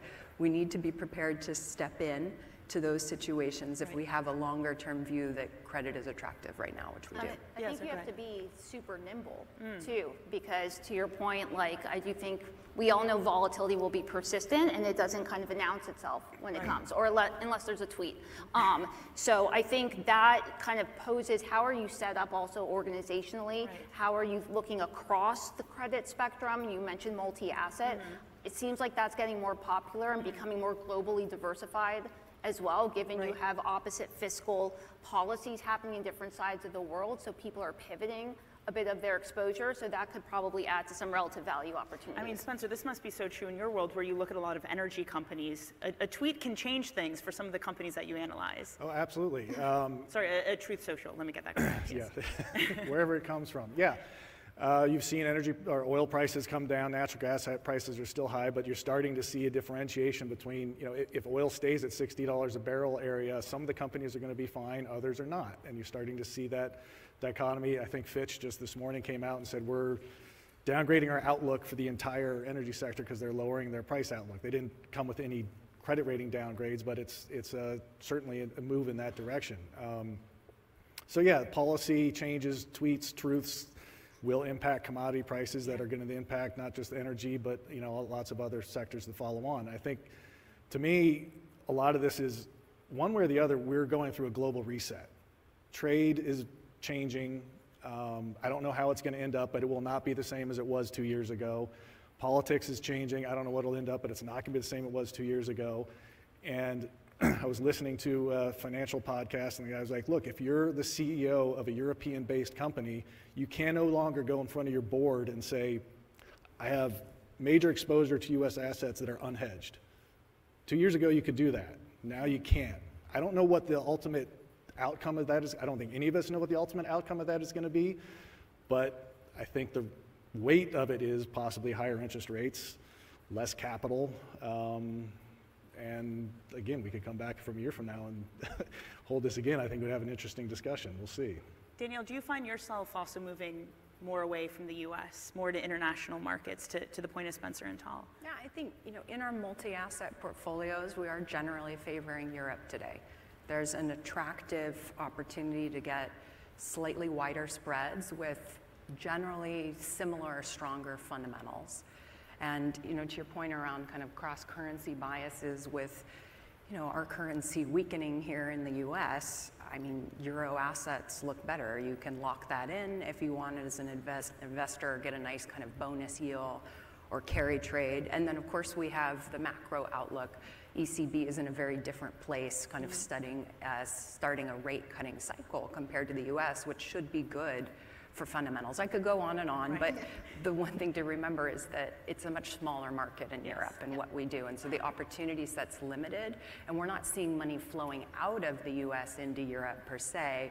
We just see, you know, more of kind of the pie going there of new incremental capital coming into our market. That's a good point, Tal. How do you handle, because I know you've also, you had I think one of your outlooks very recently said you were looking at Europe and Asia. How do you handle the attractiveness of the market but the lower opportunity opportunity set? So very good point on the smaller market. I completely agree that it's not that there's money leaving and moving, but incremental new capital and capital formation in certain areas. You know, with Asia specifically, you know, our view is that it's too big to ignore, quite literally, and you have a system there where it's so heavily financed by banks, and you're now starting to see, look at Japan, just with the private equity kind of activity, there will be a need for financing. It's just changing where it's coming from, and also companies are looking for different types of capital that's a bit more flexible. So I think it's a bit of capital opportunity set for the actual issuers and what they're looking for, but also from an investment standpoint, where you see the puck going could be an interesting time to lean in as well. Well, unfortunately, we're just about out of time. We've only just barely, I don't even know if we've even scratched the surface, maybe a little poke at the surface, but thank you all so much for joining. We could probably do this all day. Unfortunately, we cannot. I want to thank you all, and please join me in thanking Tal, Danielle, and Spencer. Thank you so much, Dani. Thank you.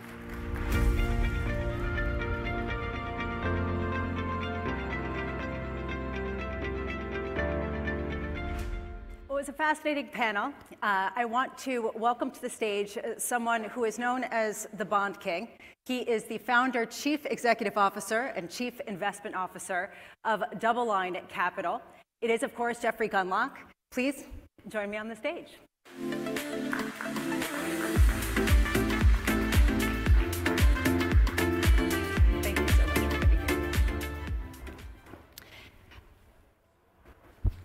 So I want to start off, the conversation that we previously were watching had a sort of existential question underpinning it about the rise of benchmark rates and what this does to rearrange the outlook for credit investing more broadly. And I want to start there, considering the fact that you've talked about how the US is going to go bankrupt and how it's on an unsustainable fiscal path. Are we seeing that priced in, or is there still a reckoning to come? Well, it's certainly behaving differently than it was for the last 4 decades. I mean, what we've seen is in the last 15 years, there's been a number of corrections on the S&P 500. And in every single one of them, when the S&P goes down more than 10%, the dollar index, the trade-weighted dollar index goes up. This time, the dollar went down when the S&P 500 went down almost 20%. That's strange. Things are behaving differently. Usually when the Fed starts cutting interest rates, rates across the yield curve go down. The 10-year Treasury almost always goes up immediately following the first Fed rate cut, and then it keeps rallying for a while. This time, the 10-year yield went up, and the yield curve is steepening. So I think what we have is a recognition that has gone up. The average yield, the average coupon on treasuries was below 2%. The entire treasury market, all 30-odd billion of it, you average it all together. Some of them are old, you know, they were issued with higher interest rates, but it was below 2%. Now it's pushing 4%. And as long as bonds are maturing, and there's trillions and trillions of dollars of them maturing, a lot of them were issued back in, 2009, 2008, these other time periods. Even if you just issued them in 2019, some of these are starting to come due. And they were issued with coupons of 0.25%. And now it's 4.25%, so it's 400 basis points higher. So this problem continues to build, and there's an awareness now that the long-term treasury bond is not a legitimate flight to quality asset. It's not responding to lower interest rates. It's not really responding to an inflation rate, which is now 2.5%. Probably going to go higher on the inflation rate because the ones that are rolling off from a year ago, I mean, the cumulative, I think, headline CPI that came out today, it was a 0.18, but the one that was rolling off, I think, was 0.1.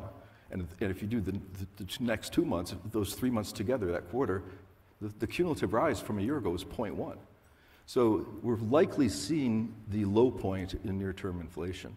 So yeah, I think the reckoning is coming, is that we have to somehow figure out how we're going to deal with $37 trillion. I mean, we're actually going to hit the 37 trillion number for real. It's still 36.95 trillion, but it's going up quickly. So yeah, there's going to have to be some pretty creative thinking, and the market's starting to believe that. So the previous group talked about capital flows, and one of the reasons that the U.S. is underperforming at this point is so much money came into the United States since, say, 2015 or so, or 2005, and there was a net investment position. Foreigners were investing more in the U.S. than the U.S. was investing outside the country, to the tune of $3 trillion. That was about 15, 17 years ago. It's now over $25 trillion is the net investment position, and the dollar is falling. So it's not inconceivable that some of that $25 trillion that came in over just a couple of, not even 2 decades, could go out.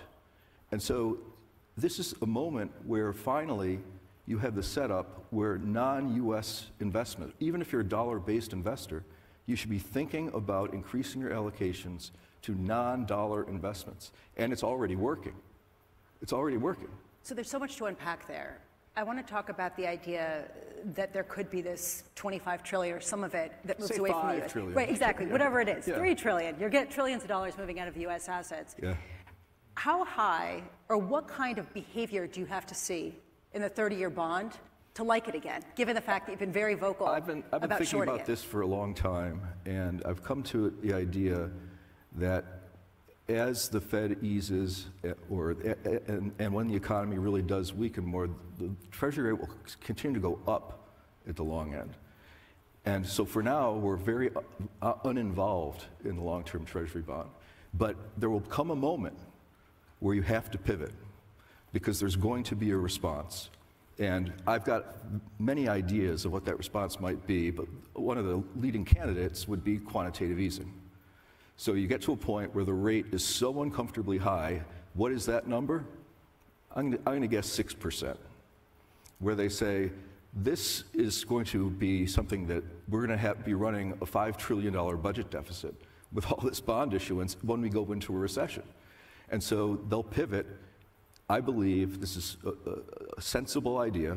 There's other ideas too, but the leading candidate is they will announce quantitative easing on buying long-term treasuries.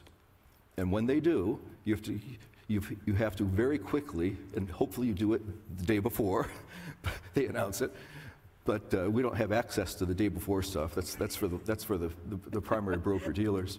But you would need to buy long-term treasuries as much as you possibly could, because when that gets announced, it'll be just like when they announced buying corporate bonds in COVID, where all of a sudden the corporate bond market went from down 20 points to right back to where it started in just a matter of a few days. You could get a 20-point rally on the long bond if they announced that they're buying the long bond, because that would be a 100 basis point drop. You said that if the Fed were to cut rates, that might cause a sell-off in 30-year treasuries. It's already happening. They started cutting rates September of 2023, and the long bond has gone up in yield significally since then, 100 basis points. And you think that will happen again? Why not? I mean, it's a paradigm shift. We have a tremendous paradigm shift that's going on, where money is not coming into the United States, where the long bond is not a flight to quality asset. Gold suddenly is the flight to quality asset. People, I think Costco is selling gold retail and they can't keep it in stock, and gold has gone from, it was living at $1,800 an ounce not very long ago, and once it broke above 2,000, it was just straight up. And now it's basically a third of 10,000, 3,333 and 33 cents it was actually when I looked at it yesterday. So I think gold is a real asset class. It's no longer for lunatic survivalists and wild speculators. It's viewed as an asset class. And central banks have been accumulating gold. Gold was stuck in the mud because for a decade or more, central banks were selling it down. They've bought it all back. So are you buying gold? I've owned gold since it was $300, and I also own some gold miners personally. But they bought it all back. It's amazing. They sold it at like $300, $400, and they're buying it back at $3,000. See, central banks are not very good long-term investors. Well, maybe they could use advice from you. One thing that we've been hearing about in a number of the panels this morning has been about the corporate debt market. Yeah. And one thing that I've gathered from talking with people at Double Line and reading your outlooks is that you've reduced your allocation to below investment grade credit. Systematically over a 2-year period. To the lowest level, I believe, since the inception of Double Line. That's right. We have higher quality portfolios today relative to strategy style than at any time. We run closed-end funds that are leveraged. We have the lowest leverage of all time. We had 45% leverage versus net assets, and in one of our funds we're at 7. And we're there because we want to be a liquidity provider when you get paid to be a liquidity provider, and you're not now. The spreads are very uninteresting in the credit market. Just as the valuation of the S&P 500 is incredibly uninteresting. You know, when we had the big sell-off in April, people were like, yeah, we were kind of asleep at the switch. The market was really overvalued. We really should have been thinking more cautiously. Well, it's more overvalued today because the S&P 500 is down 1 or 2%, and earnings estimates have been cut significantly. So if you look at the forward PE, it's higher now than it was at the all-time high back in February or early March. So what are you sort of anticipating? What kind of I anticipate a great buying opportunity. I don't know when it's going to happen, but it's getting close. I feel that the environment feels a lot like 1999 relative to AI is just map over .com for AI. I also think it feels a lot like 2006, 2007. It's funny. One of the hardest things to do in the investment business is to learn and fully appreciate how long everything takes to happen. It takes forever for the problems to actually show up. It takes forever to the defaults to finally arrive. But people anticipate changes with great enthusiasm. So AI, of course, was embraced with great enthusiasm. Electricity was all the rage back in 1900 because people realized that electricity could change the world. And I think we can all agree electricity changed the world in ways that are bigger than AI will change the world, in my opinion. Electricity is like amazing. But there was a huge boom in electricity stocks in the first decade of the 20th century. But electricity stocks boomed so much that their relative performance peaked versus the stock market excluding electricity stocks in 1911. If you own electricity stocks, you've been underperforming the non-electricity stocks since 1911. That's a long time. And that's what happens. That happened with the dot-coms too. That was the 1999 thing. Sure, it turned out that some of those stocks were great investments, but that enthusiasm becomes very excessive. They see the possibilities, but it takes a long time for the possibilities to arrive. It's taking a long time for the tariffs to arrive. So do you think that the tech stocks that have been outperforming are going to lag behind in terms of the 99 performance and sort of the corollary of all of the credit investments tied to the AI build-out also? Yeah, it's a momentum trade, and momentum trades always overshoot on the upside.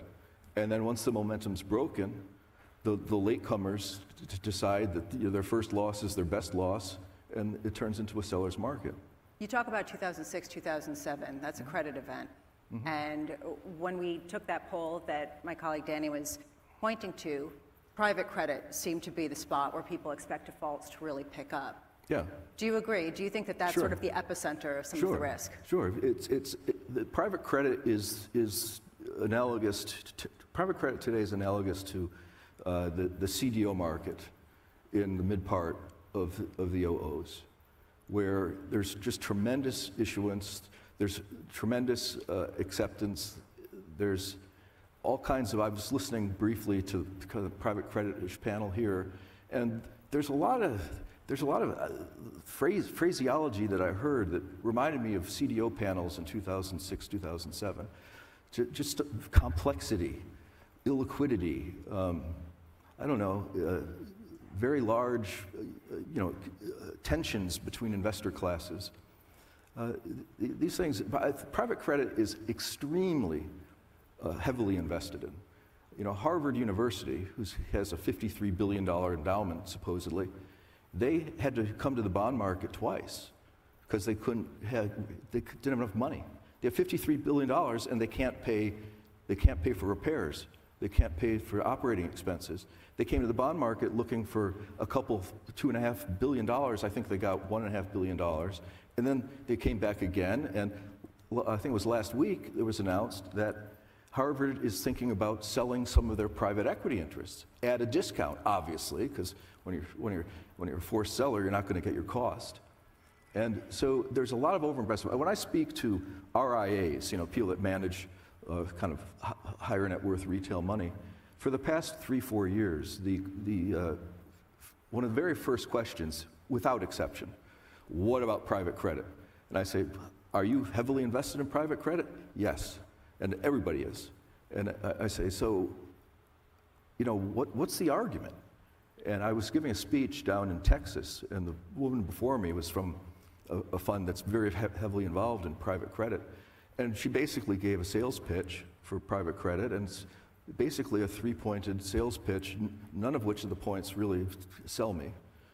The first is that it's less volatile. It's a Sharpe ratio argument. So, you know, and we all know it's only because they don't mark them to market. I mean, everybody knows that. So it's just like private equity. If the S&P 500 goes from 100 to 50, they mark their private equity down 20 points. And then they both recover over time. They both go up to 100. So look at that. They have the same return, but the S&P had double the volatility and then some. That argument is not valid. They aren't marked to market. So, you know, the next argument is somewhat valid. Historical performance. Private credit had some very good years. It was quite cheap, you know, 5 or 7 years ago. And you use a historical argument that the performance is good, and it's true. But as we all know, as they say in the disclaimers at the commercials, you know, past performance is no guarantee of future results. And public credit, I think, has outperformed private credit for a few quarters at least now. So it's already changing. So I think that there's a lot of overinvestment in private credit, and the liquidity is not very good. And I just don't think the excess reward is anything close to what it used to be. So I would view that as a place where there would be forced selling. Harvard could turn into a forced seller. And Harvard, you know, they at least used to have like the best reputation. Yale had this great reputation for investing in private markets, and that lured in a lot of Me Too behavior because they were emulating the results of Yale. But once one university is publicly acknowledging that they have liquidity problems, I've got news for you. If you have a cockroach in the kitchen, there's never one cockroach. So there's more. It becomes systemic. It doesn't mean everybody's overinvested and overly locked up. But in 2008, I was raising lots of money for distressed mortgages. You know, the stuff that was defaulting like crazy, and it got to such a price that it was just truly unbelievable. I mean, there were securities that were trading that started life at 100, had never really had much volatility, and they were being liquidated at prices of 30 cents on the dollar. And you could use assumptions that were just nobody believed would happen. You could say 70% of these mortgages default and we recover 30 cents on the dollar, and it's a 24 IRR. And I said this to the Stanford University endowment, the head guy. And I said, I can prove to you that your worst case is going to be a 24 IRR, because I'm going to you tell me what assumptions you think are absurdly punishing, and I'll use them. And you got a 24 IRR. And let me finish. And he says, I can't argue with you. You make a very compelling point, but I can't invest with you. And I said, why? He said, I have no money. We're all locked up. We're getting called because everything's so cheap. Everyone's calling their money now. You know, these are draw funds. Now we're calling your capital. And he said, I can't even make those capital calls. And I said, come on. I really love Stanford Endowment. What a great name for the client list. Give me $10 million. I don't have $10 million. I have no money. These are large endowments. And if they need money, they have to sell. You see, markets, everyone knows markets have fear and greed that drive them. Everyone knows that fear is stronger than greed when it really push comes to shove. But the actual strongest driver of investment behavior is need. Sometimes people need. Back in 1993, interest rates were perceived to be low, and I went to one of my university endowment, it was the treasurer, it was their operating money, and he said, I just met with the president of the university, and he says I have to make 6% for the operating money. And he said, I told him it's impossible to get 6% without tremendous risk because treasury interest rates are at 3. And he said, wrong answer. You're going to get 6%. Just find out how you're going to do it.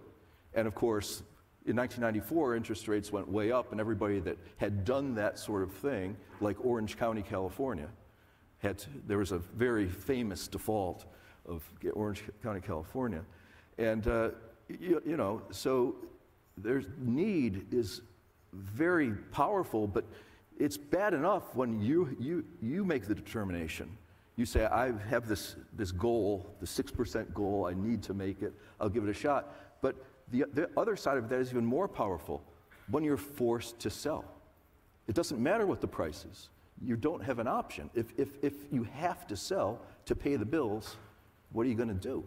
If you're preparing for that kind of moment, are you sitting mostly in cash, a little gold? No, no.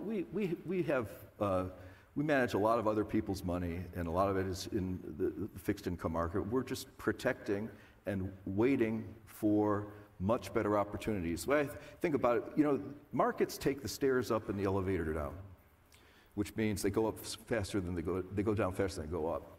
And so when it really breaks, it's not down a couple of points.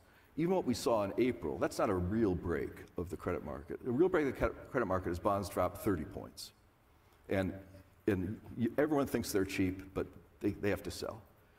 So you have an opportunity at some point to buy bonds down, I don't know, let's just say it's 25 points. High yield bonds yield about 2.5% more than treasury bonds.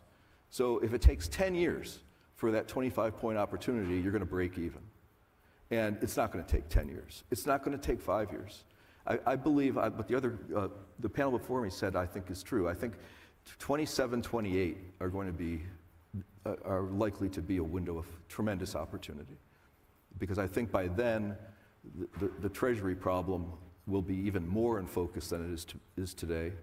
And I think that it'll weigh upon market behavior. We need to restructure a lot of things in our system. We need to restructure institutions. We need to restructure political parties. We need to restructure our finances. All these things have been in place. It's the waves of history. Neil Howe calls it the fourth turning. He wrote a book called The Fourth Turning in the mid-90s, predicting the credit crisis around 2006 using demography. Pretty good. And I know him pretty well, and we talk about it, and we have the same concepts, and that is that societies start with a pact. They have an economic system that produces things, and then they have, so that's the means of production, and then they have the property relations that split up the rewards. And when it starts out, and this would be, say, right after World War II or after the Civil War, it starts out that everybody kind of buys into how the system works. But there's a fundamental problem with this kind of duality of property relations and the means of production. Means of production change in revolutionary ways. Steam engine, radio, television, telephone, internet, AI. They're just explosions of innovation. But the property relations, they don't change very quickly. In fact, they're barely evolutionary in the way they change, because over time, becomes a wealth inequality, which of course we're in an extreme, where the people that benefit from the property relations, they don't want them to change because they're winning. So when you have tremendous concentration of wealth and power, the property relations become calcified. And meanwhile, the means of production are causing all kinds of disruption and intensifying the wealth inequality. And then suddenly the whole thing says, this doesn't work. We have to get the property relations to a right place where this isn't a feudal system, where there's the lords and the serfs. But that's what we have. And so we need to rejigger all of this stuff.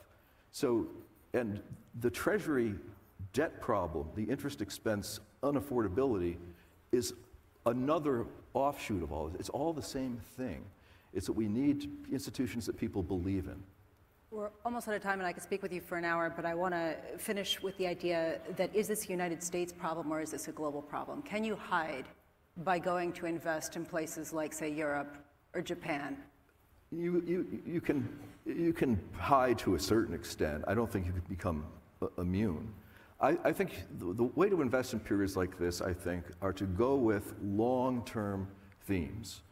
And a long-term theme that I think is one of the most bankable, and it might take, in 30 years, this will be a great success. And that is you should invest in India. Because India has a similar profile today to where China was 35 years ago, when they had tremendous population, labor force, visibility of labor force growth, tremendous problems, a gummed up legal system, corruption all over the place. But those are things that can be fixed.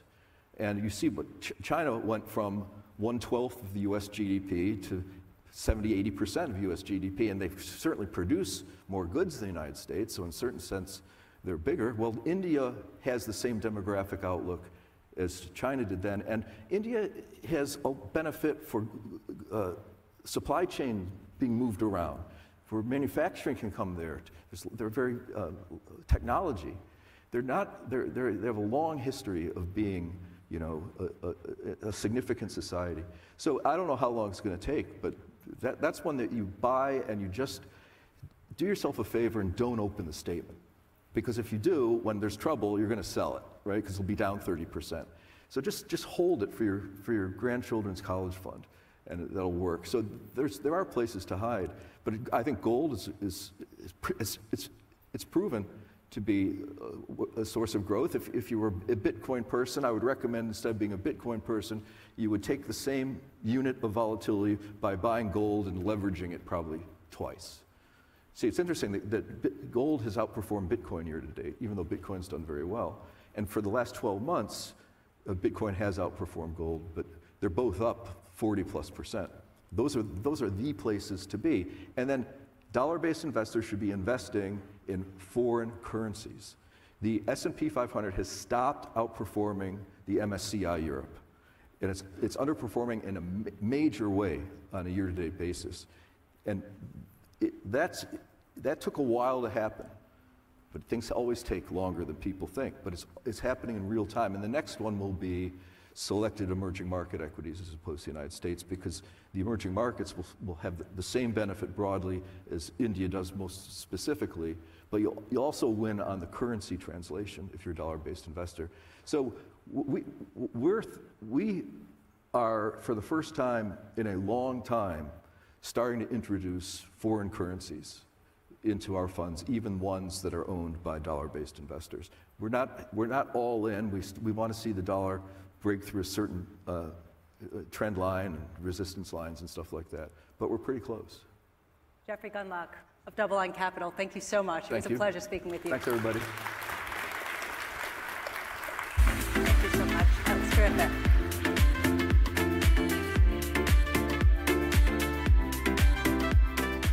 For everybody else, I just want to say thank you so much for being here. If you go upstairs, there is lunch. Please join us. It's one flight up. And thank you for being here. Really appreciate it.